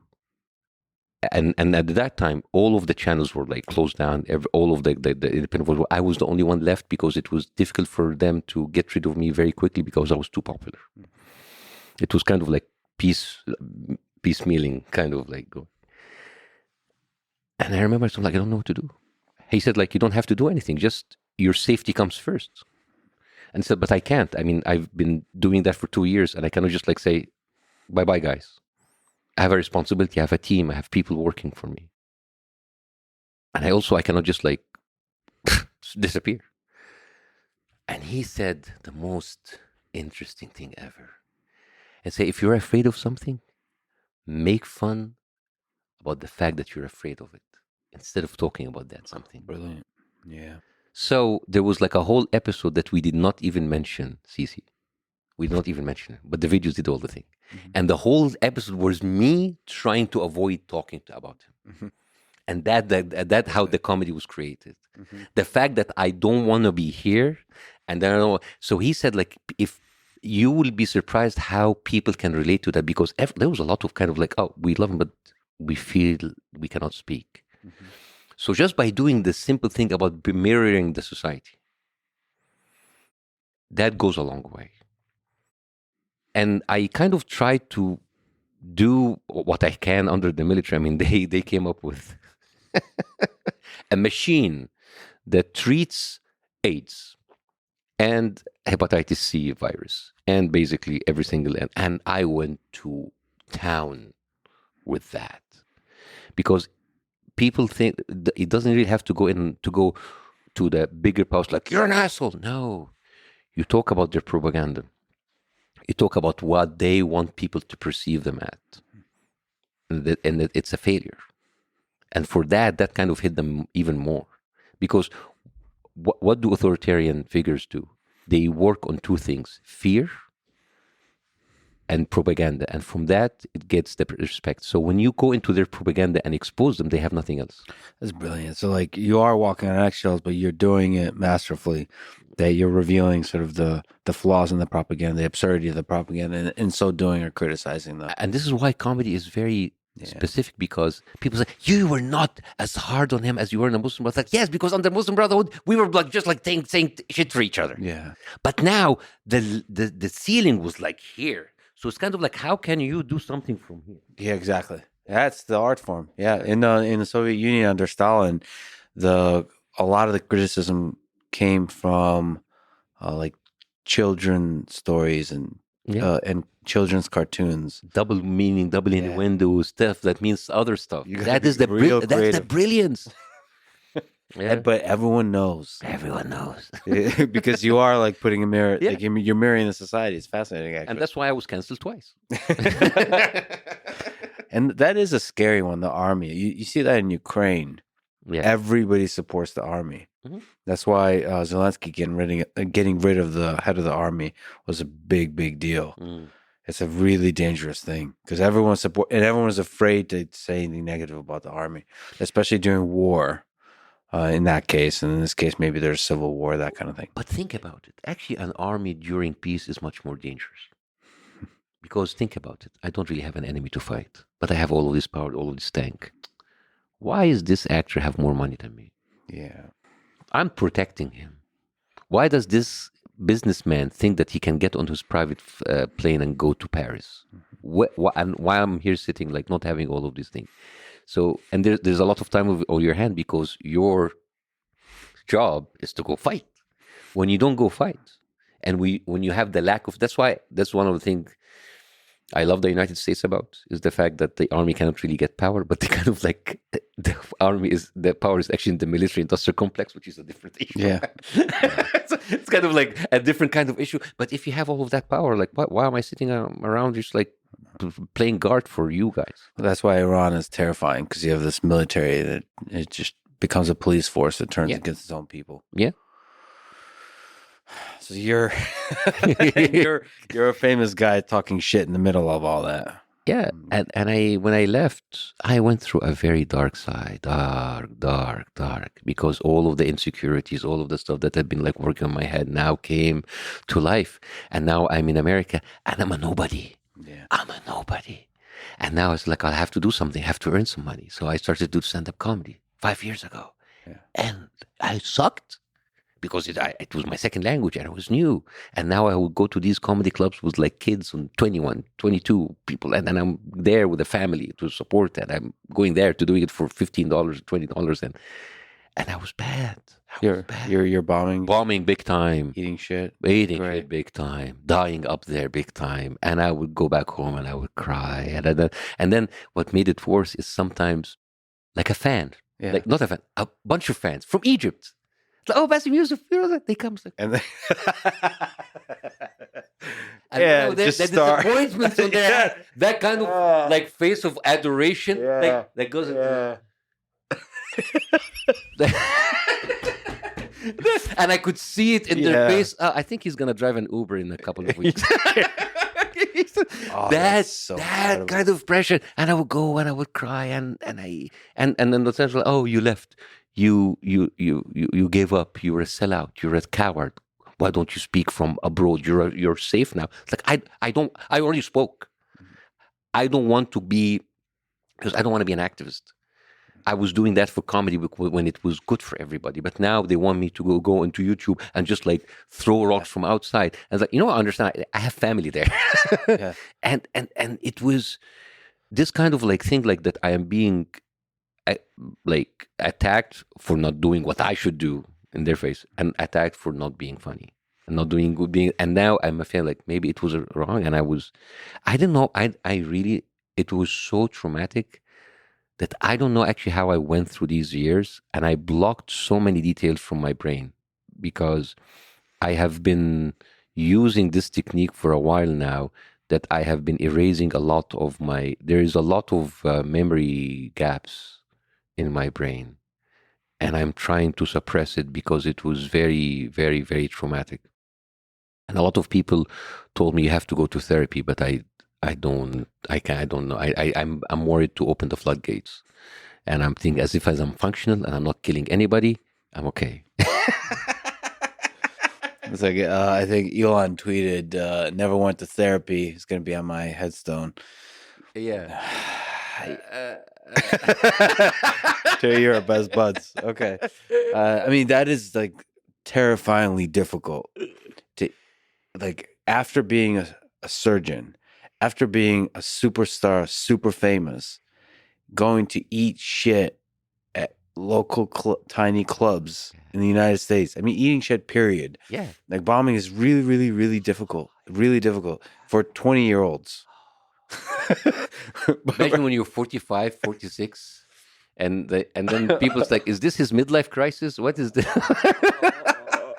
I went through a lot of pain and a lot of like the doubts, and it was terrible. How did you survive? I mean, I know you blocked off most of it, but what gave you like strength through all that? Because I didn't have any other choice.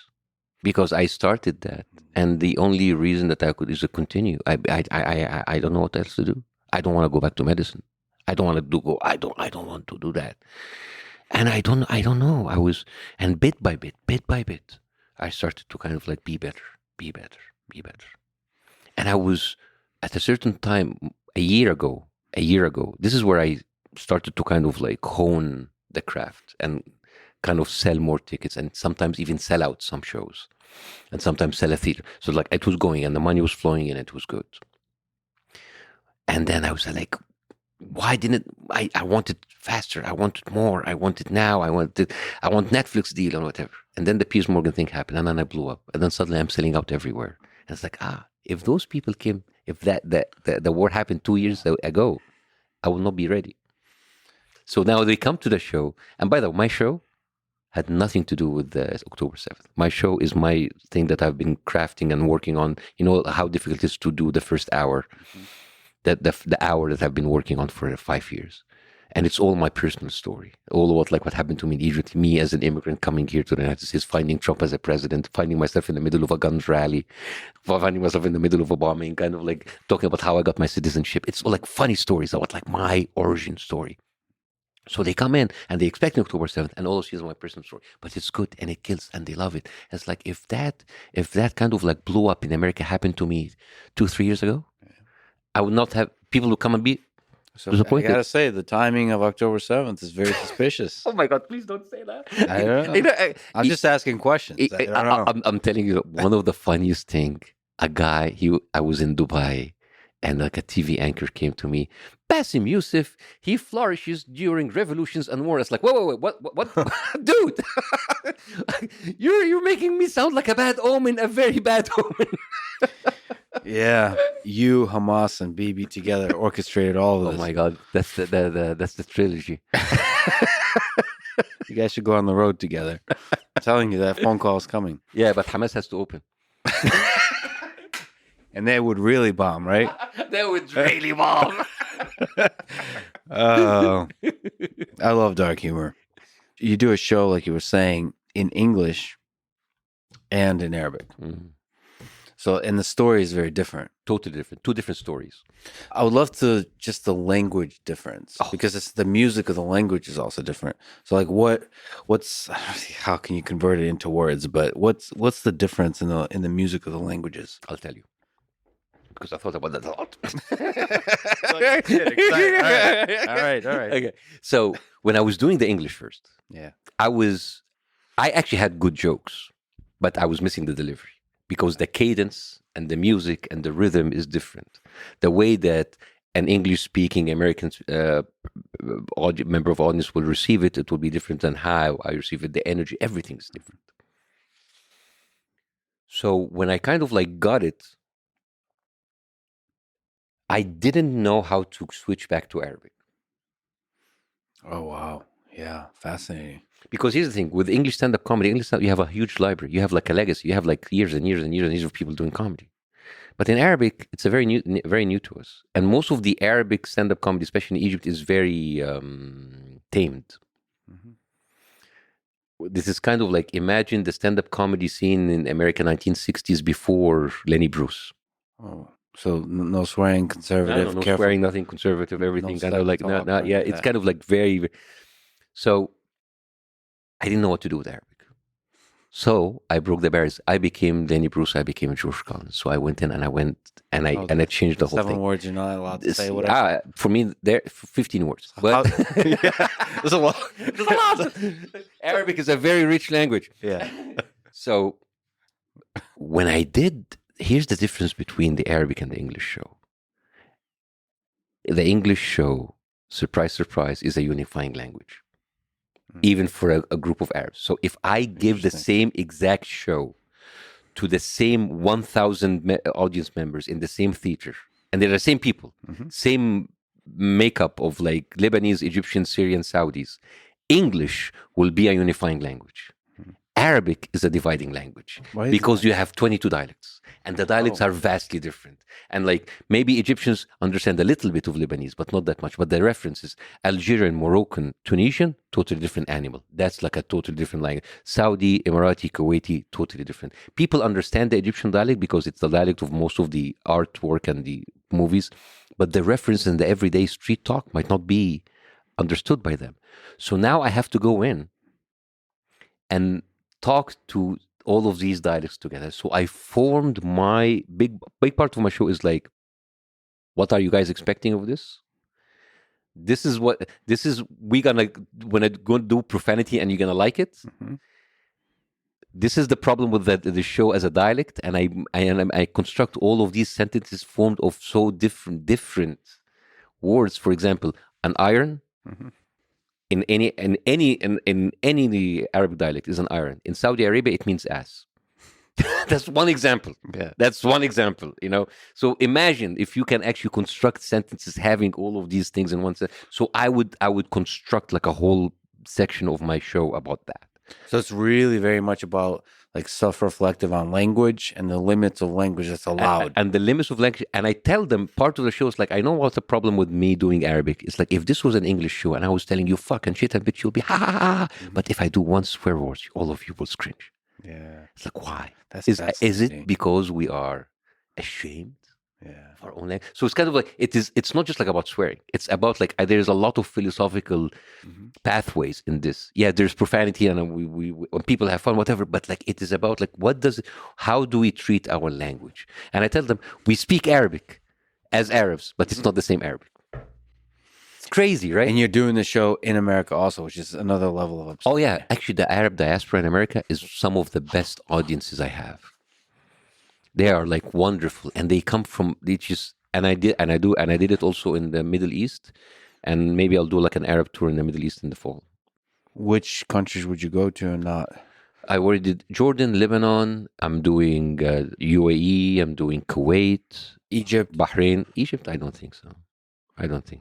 Is it personal? Is it worry about your safety?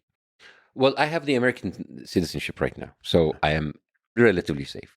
There's a block, Sure. honestly. There's a block. Yeah, There's a person. There's so much that happened, and I will never badmouth Egypt. It is my country. It is it has all of my memories. 40 years of my life I lived there.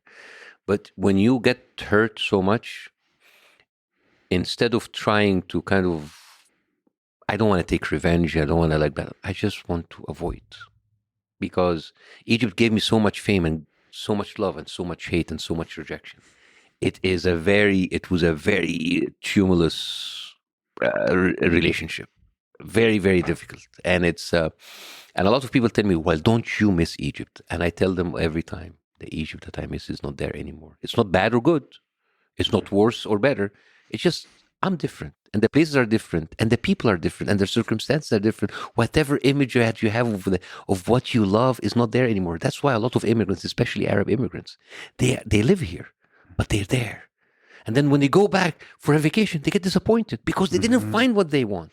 And then they come back here and they're disappointed because this is what they want to come back, but it's not there anymore.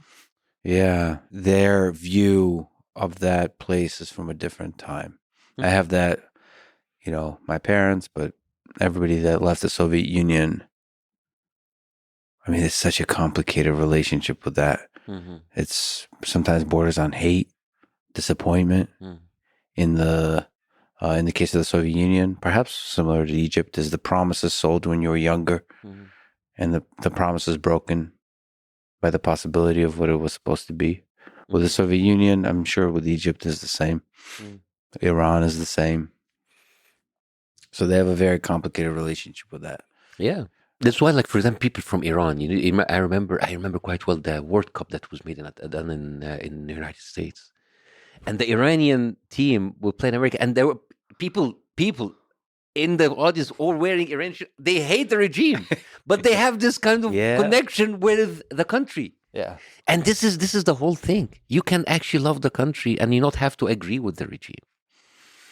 Would you ever perform in the West Bank? No. Gaza? Because if I go there, I have to go to the Israeli checkpoints, and I don't want to go through the Israel. I don't want to have an Israeli soldier telling me what to do. Yeah, there's a demeaning aspect to that whole. Very. Even in subtle ways, yeah. Yeah. I mean, I have so many Palestinian friends with an American passport, U.S. passport, living here. They're born here. And they talk about the humiliation and the intimidation and the harassment that they go in.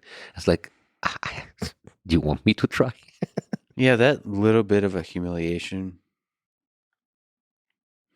A little bit. Oh, sometimes it's major, but I know. I noticed that even a little bit has after a lifetime of that, it can turn to hate towards the other. Yeah, and resentment. And then how do you do anything with that resentment? I have a friend of mine. He is from Palestine, from the West Bank. He's American here. He's born here. And we talk about, we have, of course, all of this discussion about what happened. And he tells me, in October 11th, in the West Bank, and there was a village called Qusra. And on that village, like, the settlers went in around the village and they sent a message on Facebook. It's like, you rats, get out of your sewers and we're going to be waiting for you. Intimidation through technology. And then they went, Qusra have like another settlement next to it called Esh Kodesh. Esh Kodesh, they have people there who were training something called Mishmeret Yisha, which is basically the guardians of Yisha. And it's like a paramilitary group that trains other settlers on military combat, give them weapons and do like military drills. And they went there like militarized and went there. And it was actually co-founded by a Jew from Brooklyn, not even and like an Israeli. And he is like one of the disciples of Meir Kahane. I'm sure that you know who Meir Kahane is, who was the Jewish defense lead, the people who assassinated Alex Auda here in the United States, and they were there with their weapons outside, intimidating people. Now, this story carries everything that is wrong with the situation. You have people from Brooklyn, from outside, just because they're Jewish, they can come and they can claim the land from the people there. Anybody from Poland, just because he's Jewish, you can come and take the land from other people. They're using technology to intimidate Palestinians. They have unchecked military power. These are not IDF soldiers. These are settlers, and they have free reign in order to intimidate and to kill the people. And you understand, this is the daily life of Palestinians. Not in Gaza, in the West Bank.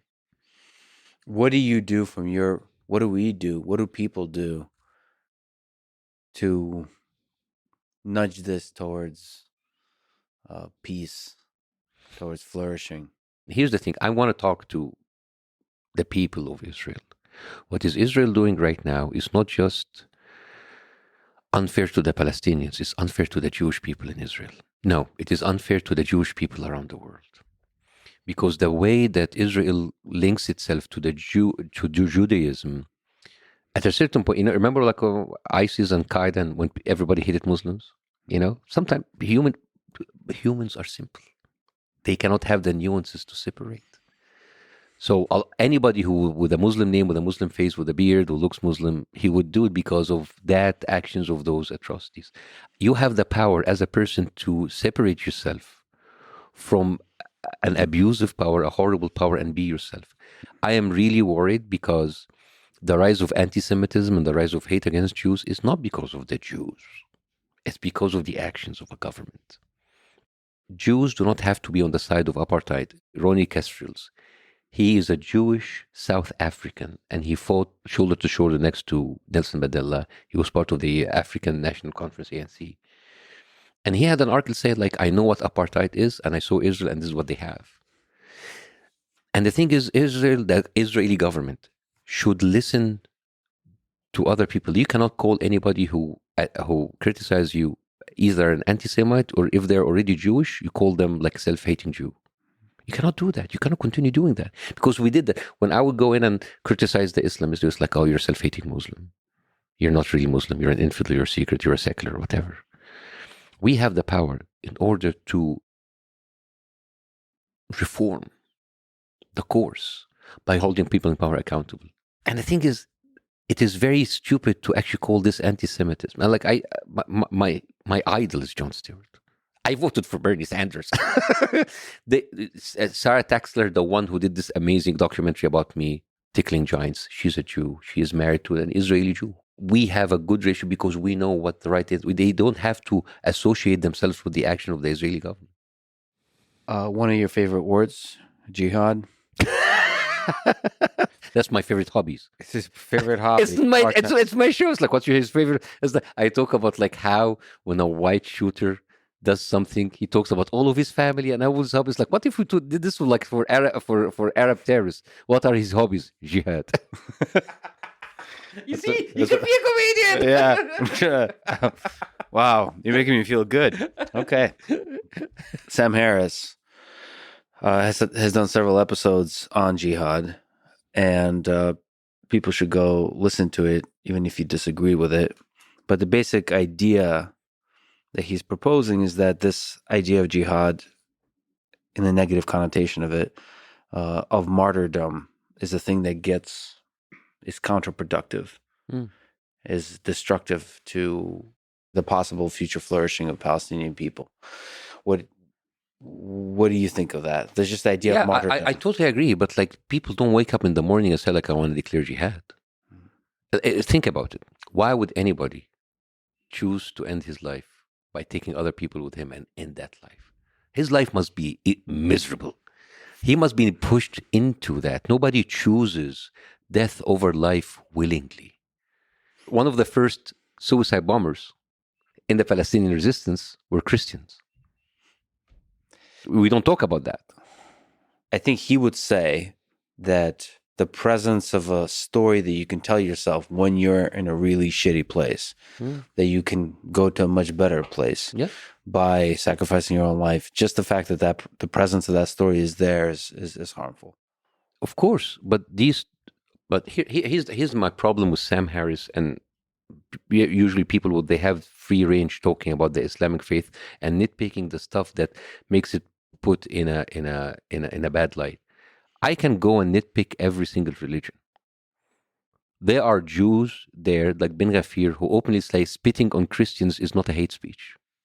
All right, there are. I mean, you can bring me like all kind of videos of Islamic jihadists saying horrible things on YouTube, and I can bring you Jews who live there. They're so like, we're gonna have the whole world enslaved for us, and everybody would love to be slaves for the Jews. You know, I can use the Talmudic argument that if you tie a man to a tree and he dies of thirst and hunger, you didn't kill that man. And this is kind of the same arguments like, we're not killing Palestinians. It's just like killing, they're dying by themselves, you know? So it is the nitpicking of a certain narrative, religious narrative, that is separate from the political context and what's happening right now. It's very, very unfair, because I can read, if you want to have a deep dive into religious texts, nobody will be happy. And I can bring stuff from the Talmud and the Torah and stuff that is horrible. But like, you know, this is a way, again, of like distraction. I dare you to talk shit about Buddhism and Jainism, though. Try. Well, you know, the people who killed the Muslims in Myanmar, weren't they Buddhist? Yeah. Well, let's go, Jaden. Okay, I'll find your religion. I'll have to get back to you. I'll have to find the flying monster, the Church of the Flying Monster spaghetti. Yeah. As a person who tries not to eat carbs, I'm deeply offended by that. I mean, they're Scientologists. All they do is actually buy real estate. I think there's a few books written about the fact that they do other stuff as well. So even there, I know. Mormons sometimes, they're some of the nicest people I've ever met. Yeah. But I'm sure there's also darkness there too. Oh boy, religion. There's soaking in Mormon. There's what? Soaking. What's soaking? Okay, so I don't know how much. So soaking, basically, like if you get into the woman and you don't move, that's not adultery. That's not like. Oh, interesting. So yeah, you go in and you just say. There's a loophole. The loophole. This is the thing. Religion. Religion has a loophole. Yes, and Muslims, we do that the whole time. We pick and choose our sins, the stuff that we enjoy. It's just. We're human. There's 72 virgins waiting for all of us. Maybe if I converted you as a Jew, I'll get you 80. I don't know, you know, like we can negotiate. Right. Oh, but I also have questions about whether... I'll give you a very good deal. I'll give you, and maybe I'll throw there a Camry. I have to be on camera. It's pretty good. What year? I don't know. 1998. All right. Best year ever. Well, they last a long time. Yeah. So I'm not sure I want 70. 72. I'll throw 5 in the mix and see how it feels. Yeah, can we? If you want to upgrade, yeah, can we do a trial period? But in general, if you just zoom out, do you think religion is, in what way is it good for the world? In what way is it harmful? If there was no religion, humans would have invented religion. Because think of like the early humanity. Like you're like a caveman or whatever, and then like you see your family members killed, and then you say like, "What? I'm gonna be like the cheetah or the gazelle that just like ends and perish." I need to have. I am more important. I think with the development of consciousness, humans like thought that they are much more precious and important than the other animals because they have now intelligence. So my life will not end like that. My death will be even more important. There's consequences for that. There's consequences for what I do. And then the early man was like there in the desert and all of these like natural phenomena. They didn't know what to do. They were afraid. Mm-hmm. So they need to have refuge. They need to have something to take care of. They need to have a reason for everything. Because if there's no reason, it's chaos. Mm-hmm. It's chaos. It's terrifying. It's terrifying. It's terrifying. If there's nothing, there has to be a reason. There has to be a reason. There has to be a purpose. It has to be like a cause, something. It's just. I'm not just gonna be like die like a cockroach being stepped on, mm-hmm. And that's kind of like part of it is ego. The whole world rotates around you in a way. It's the ego. So religion actually got a lot of it from humanity itself, like us being humans. And there's and many religion is a collection of stories, and those stories based on things that humans did themselves, and they attributed it to gods. And there's an aspect to religion where you humble yourself before a thing that is much greater than you. So that has I would say, a very positive effect of humbling. It will be great if it stopped there. Yeah. But here's the thing. If you humble in order that your ego kicks in and feel that you are better than someone else who's not humbled in front of the same God, Go there. that means that I will have all of that train that I can use that, because now, what does mean being humble? I'm divine. Yeah.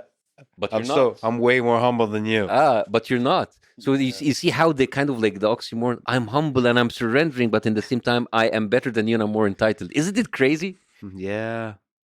It's beautiful. It's crazy. I mean, look absurd. at look at like the Muslim Christians and Jews and like it's like, all right, Muslims, we surrendered. I mean, I'm talking about the extreme ones. I mean, like people.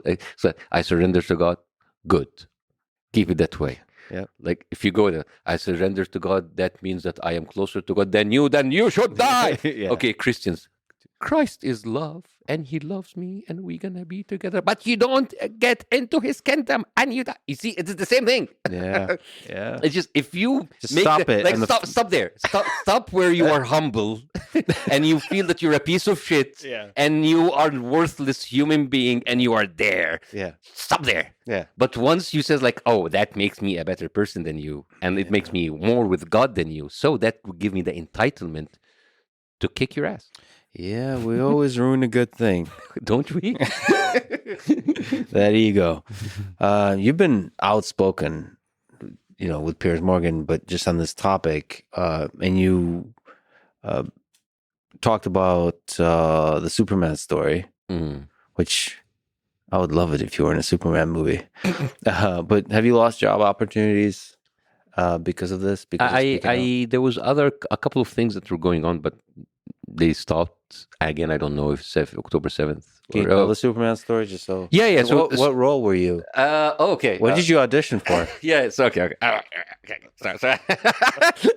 So in June, I was traveling to Dubai, and right an hour before I get into the car and go there, my manager's like, Bassem, we're gonna send you a script, read it. It's for Superman. It's like, oh, Superman. I'm not really good in auditions. I'm not a seasoned actor, so I was like, okay, I'm just gonna do it. Send the tape. I do the tape. I send it. I go to the airport and I read. I think I can talk about it now because they said they changed the script. So basically, what I found it interesting in that new script is that there is like a dictator in a country that invades another country, and Superman interferes politically. That's the first time we ever see Superman interferes politically. Yeah. So basically, it was like Russia and Ukraine, but because of me, it was like it couldn't be Russia and Ukraine, so it had to be something kind of like with a flavor. So I read the role as a mixture of Trump and Mubarak. I did this mix of like like I had like the kind of the Middle East, but also like kind of like the essence of Trump into it. I went to the airport. It's like an hour. It's like James Gunn saw it. He loves it. It's like, what? I never had an audition that fast. I mean, I had a few roles, but not that fast. Not like that. And then I said, like, well, the strike starts like tomorrow, and we need to be on the phone. But after the strike, we cannot talk. The SAG-AFTRA strike, like where the writers and the actors strike. So like, well, I'm gonna be on a plane right now. It's like, okay, once you land, you can have a Zoom call with James Gunn. I have a call with James Gunn. I am a huge fan of him. The guy took like something like Guardian of the Galaxy, nobody knew about it, made amazing trilogy, and he is like a really cool guy. I like what he did, and it was like really nice. And he started to talk to me about the movie, and like I talked to people before casting them, so I know that everybody's on set, have a good chemistry. It was amazing. So in your mind, if you're an actor, what does that mean? You got the part, and he told me you got the part. Month goes by, strike goes by. October 7th happens. I do Piers Morgan 1 and 2. And then I go to my Australian tour. My manager called me, Bassem, the strike was over. It's like, you don't have the part anymore. I was sad, very sad, but for 3 days. And said, like, I need to stand up with it. Khalas. I'm actually doing very well. Alhamdulillah. And then when I went to Chris Como, after I finished the show, he told me, did you lose any opportunities? And that was off record after the show was like we concluded. And I said, I talked about Superman, and I found myself when I was talking, I was angry. I was bitter. And I went home. It's like, why was I angry? Why was I bitter? It wasn't meant to be, and I'm living a good life now. I don't need to. So when I was asked again the next day in two different interviews, the BBC and the other, and another one was alone with my friend Dino Vidallah, I said the story in a different way. I said, I don't have any anger. As a matter of fact, maybe if I was Warner Brothers, I didn't talk about James Gunn. I thought it was the studio.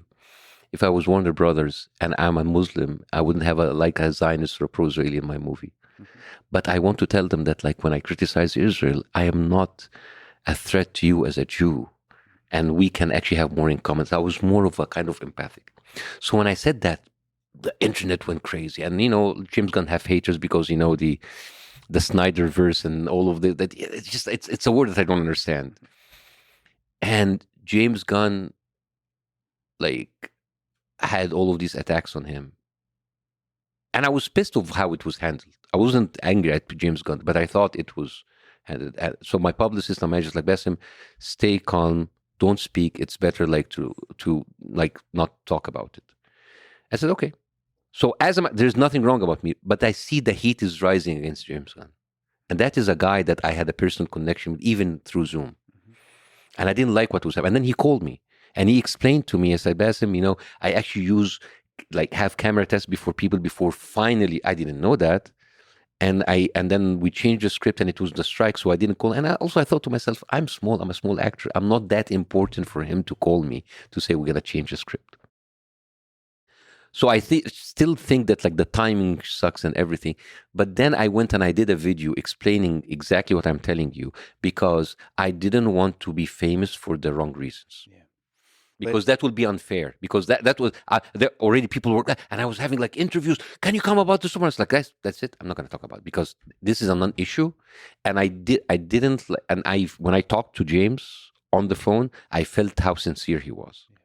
So I didn't want someone to, because of me, will have that kind of attack, because I know what it means to be on the other side of that kind of attack. It's terrible, and it ruins your life, and it ruins your day, and nobody deserves to be doing that. And I don't want to be the reason for someone else to go through that pain.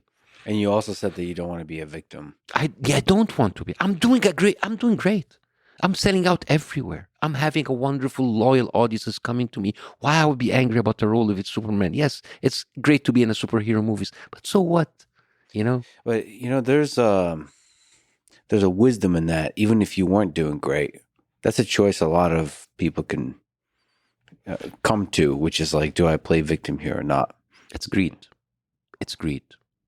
They want more attention. They want to be more into the thing. They want more and more. And there is so much to go around to be enough for all of us. But it is greed. It is ego. I need to be in the center. I need to be victimized. I need to be people feel sorry for me and love me. And it is not the right way. It is not, because it is fake. It is fake. It is made up. And I did not victimize myself when I left for Egypt. I mean, in the time that now I speak about it now. But in that dark times, I was detained in airports. Mm-hmm. I didn't have my American passport yet. I was still traveling with my Egyptian passport. And I was detained in an Arab airport. And I was going to be delivered to the Egyptians. I had shows when I was still starting. I had hecklers being sent to me by the Egyptian embassy and the Egyptian consulate in New York and in London to curse me and to take videos of that and then send it to state-run media in Egypt. And I didn't speak about that because I felt that, like, if I speak about that, I feel about, like, what was going on to me, I would be victimizing myself. It's like, if I'm going to be good, I'm going to be good because of what I do, not because of what people's perception of what I'm going through. Yeah, and that becomes a slippery slope. And somehow victimizing yourself goes to more victimizing. Yeah. And then you cannot leave that habit. You can only exist and thrive if people feel sorry for you. Yeah. I mean, Israel and Palestine currently both have that temptation. I would always push back when you do the comparison, because one of them is not really in the same kind of power. I mean, yeah. For sure. So that's a big problem. It's very easy to say why Palestinians will victimize themselves, but Israel, with all of that military might, man, it's too much. What Israel is doing is that they're victimizing the Jewish experience.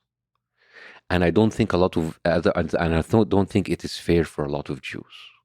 I don't think that they should use the Holocaust and the persecution that happened to Jewish people all through history in order to push an equally oppressive agenda. That is not fair, and it's not good for the Jewish people living, and it is basically a disrespect to the memory of the Holocaust. I told you I want to make a movie about the Holocaust.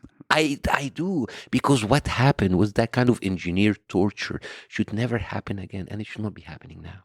So to you, what Israel is doing is leading to more anti-Semitism in the world. 100%.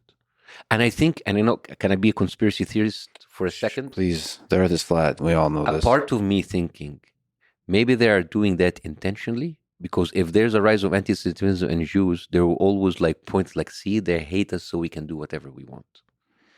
Because because you see, if we let go of our might and our strength, we're going to go back to the concentration camps, because you see how the world hates you.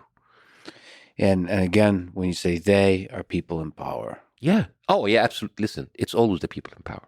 I believe that humans are easily corruptible and easily repairable, but the corruptibility part is much easier. But people could change, but people in power are very dangerous.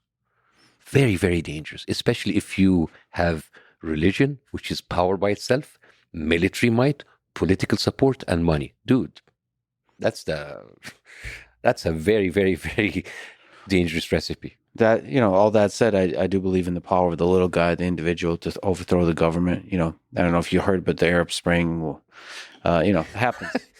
But okay, here we are here Just among friends. We're Americans, Yes. right? We're Americans. Yeah, allegedly. We're Americans, and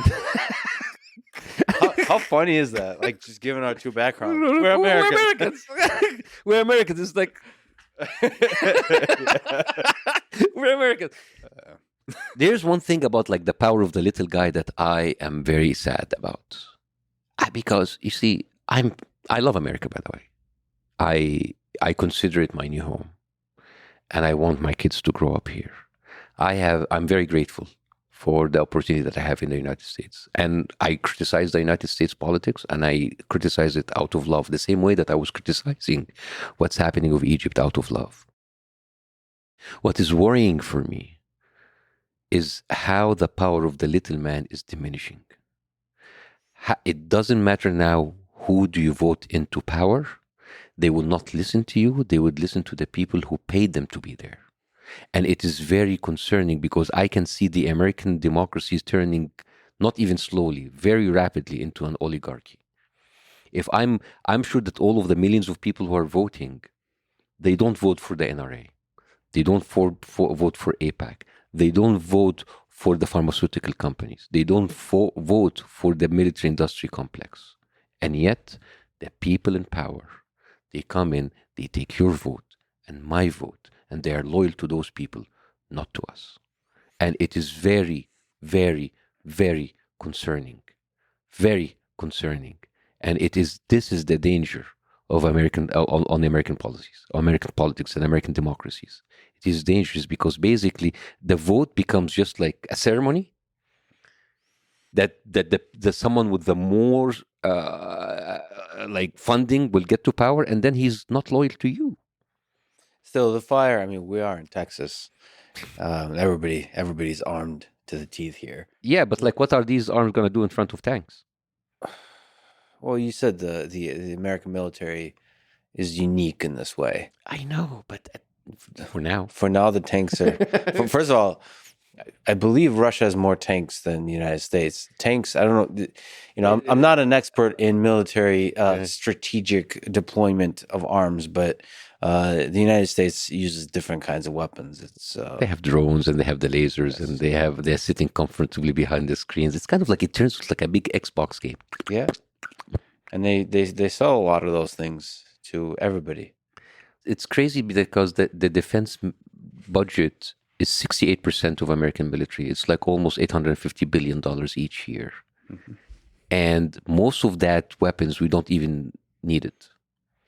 Yeah. We just do it because of the contracts. There was an incredible 60 Minutes I'm sure that you saw it. The one about like the gouging of the prices of the Department of Justice. It was one of the most fascinating things that I've ever seen. They said like a valve, a safety oil valve that used to be sold for $329, now it is sold for $9,000.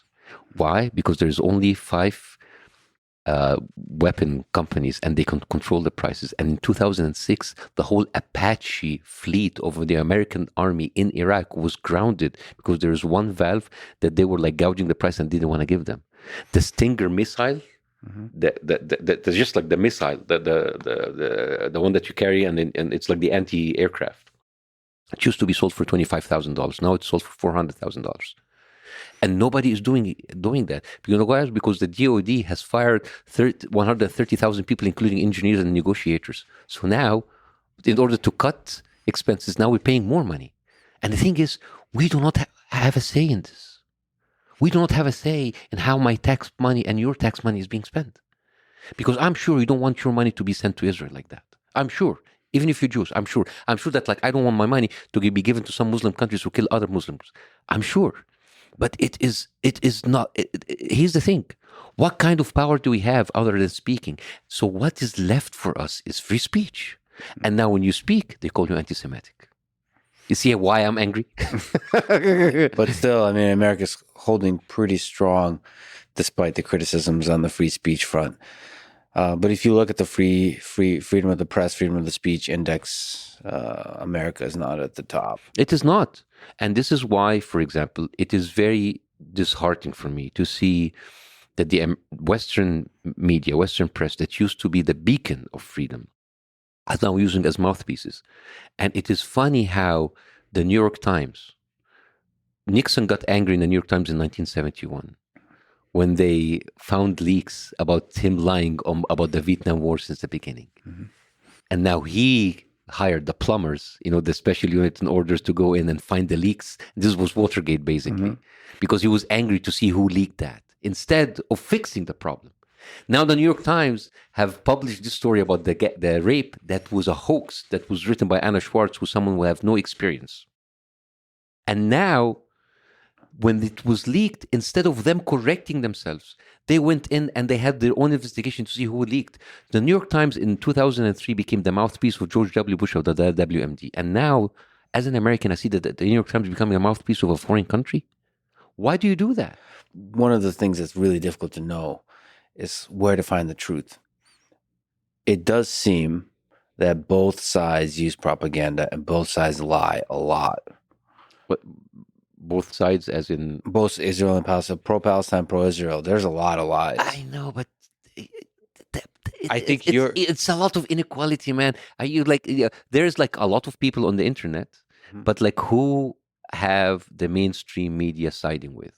Yeah, but thanks to and I'm social talking about media. Yes, thank God for social media, because now it's individuals. They are people. Yes, they're people. You're comparing BBC, New York Times, Washington Post, Wall Street Journal with just people with a TikTok account. Yeah, who has more power in your view? Now it is actually very, very fascinating to see the little man having that power over the media. In fact, disproportionately so.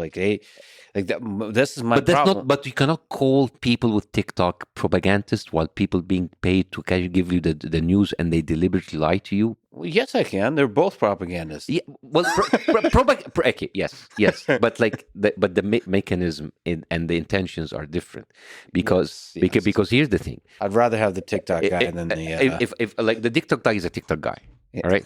But if you have the New York Times being told that they being exposed to be lying, and then they get this like UN report, which is like a disgrace. And you just put the title and you don't talk about it. It's like, I'm fine with CNN and Jake Tapper and all of those people like spreading the rape allegations for years. I don't even want them to refute them. I want them to bring the Israeli reports saying that it didn't happen. The Israeli media themselves, they didn't even bother, not once. Is that balanced? That's not. Yeah, so that's why people in TikTok, because they have to take matters in their own hand. Yeah, but the problem with the people in TikTok is the drug, the dopamine rush of getting a lot of likes. So instead of talking about the death of civilians, they'll talk about beheaded babies or the equivalent of. Yeah. They're going to actually make up stories because the made up stories are going to be more viral.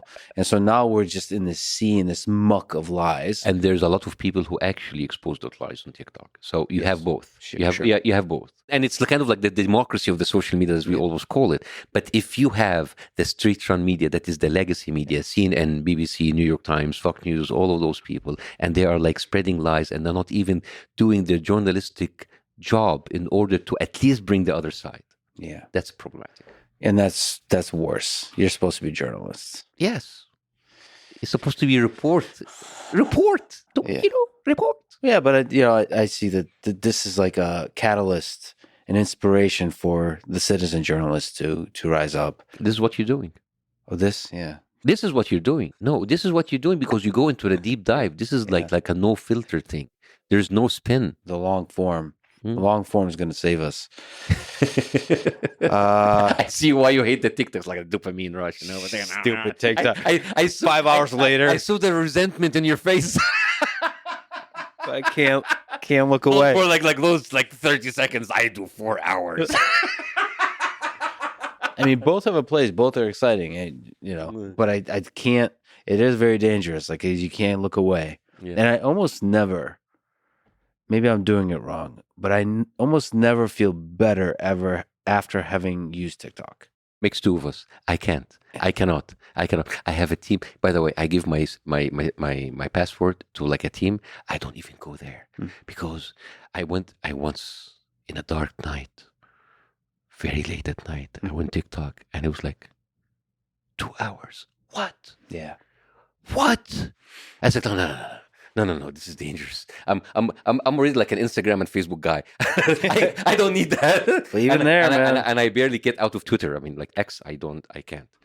X is a cesspool. X is just like the concentrated hate in X is too much. It's too much. I can't. So you don't check it at all? You try not to check it at all? It is very intense. I don't. I can't.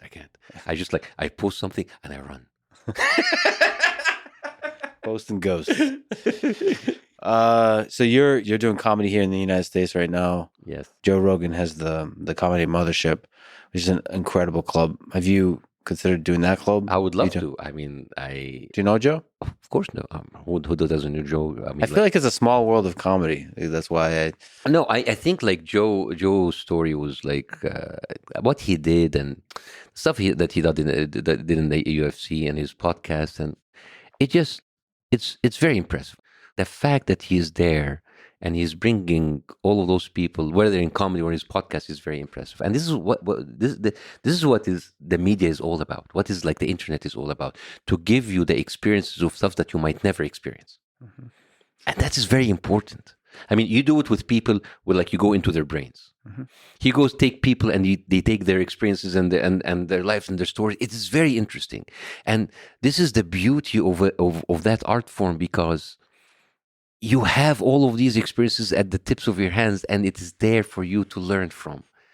And what he's doing, like, and when he moved to Texas and we did the Comedy Mothership, anybody who would like push comedy forward, that is the most difficult art form and the most demanding. And the fact that you do that, and he might not even be making money out of it, but he's doing that because of his passion, that is enough. Yeah, he really believes in creating this like place where comedians can be really free. And one of the cool things about the Comedy Mothership is like comedian is king there. Yeah, like we have to like you have to bow down to the because the comedian who came there came after like eating shit, eating dying shit out there everywhere else. You are basically you're a saint. I have eaten shit for many years. Now I'm gonna give you shit. It's great. You already told me what you think about the state of politics in the United States, but now tell me what you really think. What do you think of the choice of Trump versus Biden? How do we end up here? I don't know, man. I mean, like the fact that like you have two people over the age of 90. Yeah, it is. I think it's over 100, but that's all right. It's all combined, like 170. It is so sad. It is so sad that this is what we can produce as a society, like a demagogue and a Sleepy Joe. He's not there, man. He's gone. He's gone. I mean, he could, like when old people could be like a danger for themselves. He's a danger for the whole world. I mean, like the whole world. Like if an old person would die who would like have like a hip replacement, we can need them at like a new planet because of one decision. But it's not just that. It's not that. It's when I came here. Listen, I'm a Democrat. I always and I told you, I vote for Bernie Sanders. I supported him like 2016, but I couldn't vote then. And of course, a huge fan of Obama. And one of my jokes is like, he's the first Muslim president. It's like, but he killed Muslims. Like, that's things Muslims do. But anyways. I love that line. And it just, I think the whole idea, like my shock is, I told you about like what Biden said about like, I'm a Zionist. Okay, we are Zionists. But then like Jews are not safe in anywhere other than Israel. It's like, dude, what the hell are you saying? And if you don't care about me and you don't care about my misery, why would I care about you winning or losing? And I have a joke that I told people, like, why would even Biden listen to us? He just raised $145 million in California alone from pro-Israeli groups. I mean, what can we Arabs working in the vape business do to him? Yeah. It's like we cannot compete with that. Yeah. I mean, like practically, it's like life is unfair. The guy is a politician. He needs bills to pay. He needs a campaign to run. He needs money. He will go to the people who will give him money. Joe Biden is the highest paid politician from Israeli lobbies, $4.6 million over the years. Yeah, but I also believe in great leaders that go against all of that. But unfortunately, Bernie Sanders was like that. Bernie Sanders, yes, but also age. I don't want to be ageist. Of course. No. But even with right. because I remember listening to Bernie Sanders 20 years ago on Tom Hartman show, and I don't want to say anything against Bernie, but like he was sharper then. Of course. There's a thing with age. Yeah, of course. No, I think I'm a huge fan about like putting a limit on your working years, because you don't want to have like a Mitch McConnell moment every now, because now the whole thing of like, what is this? Isn't this not like a house by scare home? It just it is unfair. It is unfair, and that the whole idea that you have like unlimited, like you have a limit for the president, but you don't have a limit for Congress people and senators. That's what do you mean? This is basically, you can go in and be in governance for forever, and the longer that you can get, the more corrupt you will get. Yes, that is very concerning for Americans. Everybody becomes corrupt after. Yeah. I mean, that's why 2 terms is a good limit for everybody. Yeah, and maybe half a term for Egyptian leaders. Well, our half term is 15 years. Quarter term.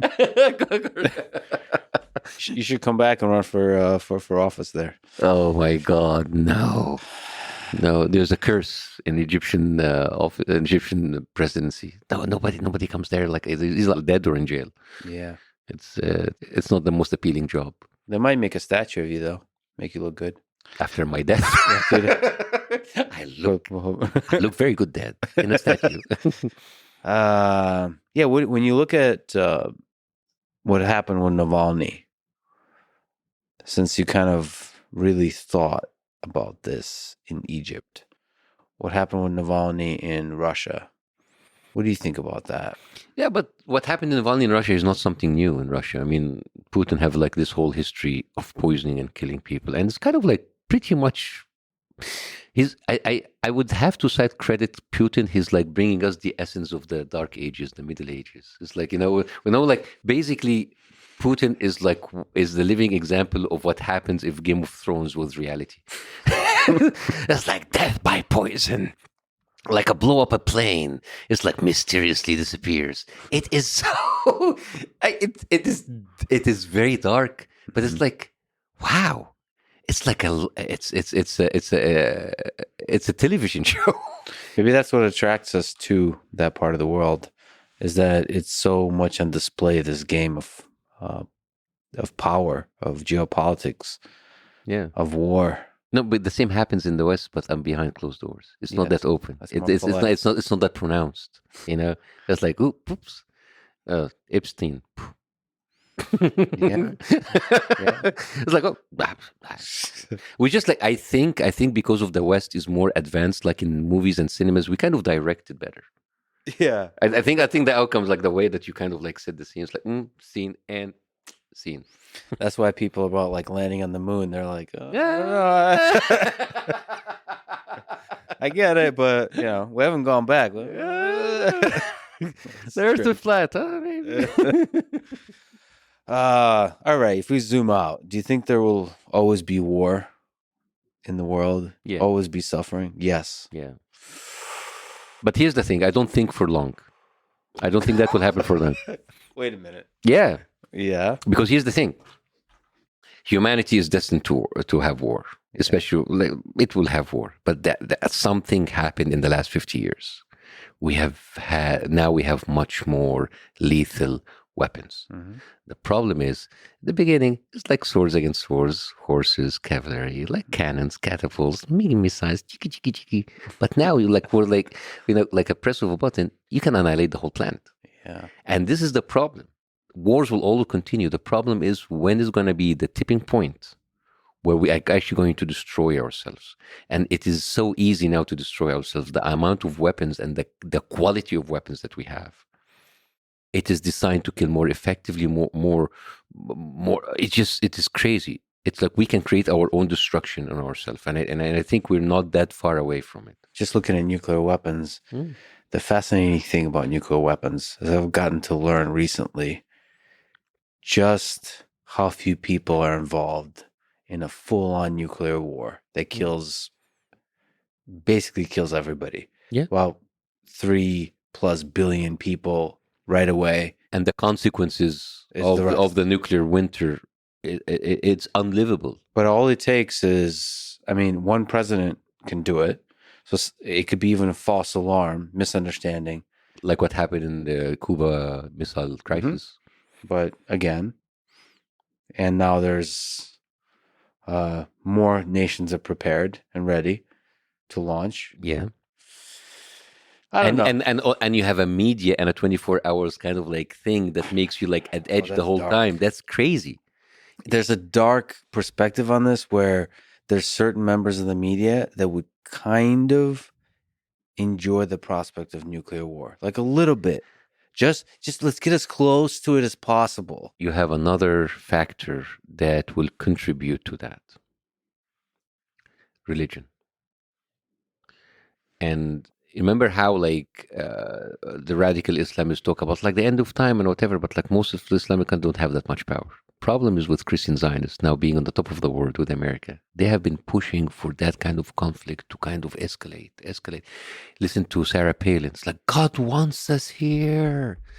Like Karl Rove, all of the new cons. The dispensationalist Reagan.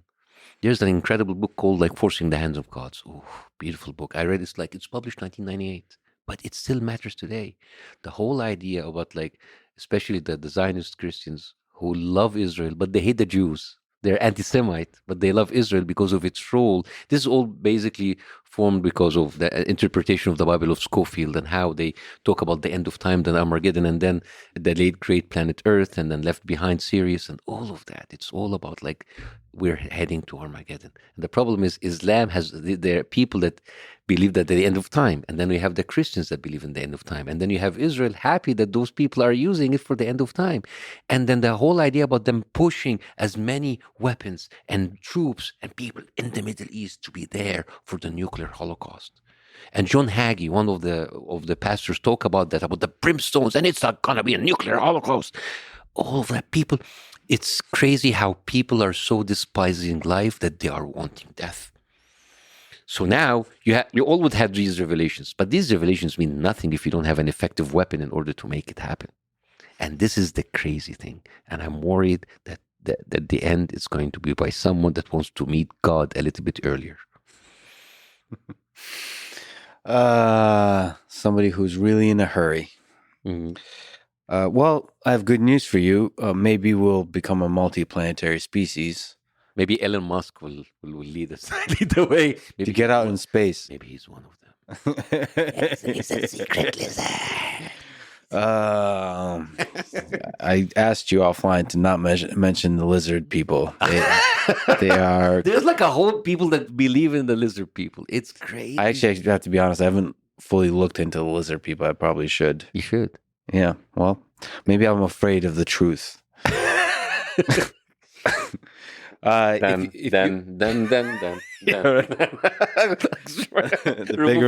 Removing my face. Yeah.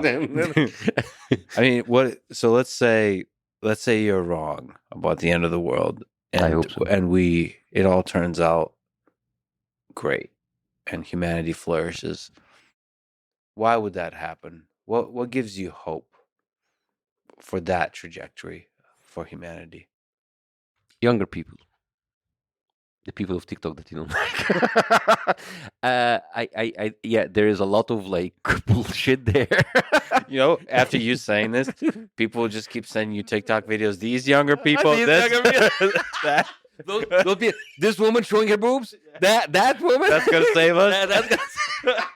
All right, Bassem. Thank you. No, Yeah. there's like I think there is a wealth of it. Remember like the joke that said like we thought that like when we have internet we're gonna have like be more more informed, and now we're watching twerking videos, and that is true. But on the other side, the fact that you have the availability of information, I'm learning a lot. And there's people who are using that platform for that. It's not the majority because, it's not very interesting and exciting. But I think there might be a tipping point where there's enough people that will be aware, and maybe they would collectively do something in order to bring back the power to the small man. And maybe it sounds very naive, maybe it's fine, but we don't know. We don't know. Because you have already seen the legacy media and the legacy politicians shaking in the past few months. They're getting nervous. They're getting nervous because people are calling them out. And those people were like hiding behind their desk, behind in their offices, and not holding account for that. But like people now are calling them out. And it is not going to happen like this year or next year, but I think it's something. What advice would you give to those young folks? I will never give advice to those people. Get off TikTok. I will never because like their input is different than mine. Yeah. But like there's one thing I learned when people told me, did the revolution fail in Egypt? Did the people revolution? I was like, listen, the revolution is not an event. It's not like, hey, we go in, we topple the government. It's not a revolution. A revolution is a process. It's a very long process. And maybe that process, I mean, as much as we don't like what happened in the Arab world, but the people there, the awareness that happened and the discussions that have been opened that you didn't even imagine would happen in the Middle East is happening. And maybe the beginning of any hope of change is that people start talking, speaking out, talking about stuff they were not allowed to speak about. Like, for example, Israel. So The revolution continues. Yes. Bassem, you're a beautiful human being. It was truly a pleasure and honor to meet you. I could just feel the love radiating from you. I hope I get to see you perform live. I hope to get to see you many more times. Thank you for being who you are. Thank you so much. And I would love to invite you for my new special, The Islamo-Nazi Bassem. That should be the title of your autobiography. Thank you so much. Thank you, brother. Thanks for listening to this conversation with Bassem Youssef. To support this podcast, please check out our sponsors in the description. And now, let me leave you with some words from Jon Stewart. The press can hold this magnifying glass up to our problems, bringing them into focus, illuminating issues heretofore unseen.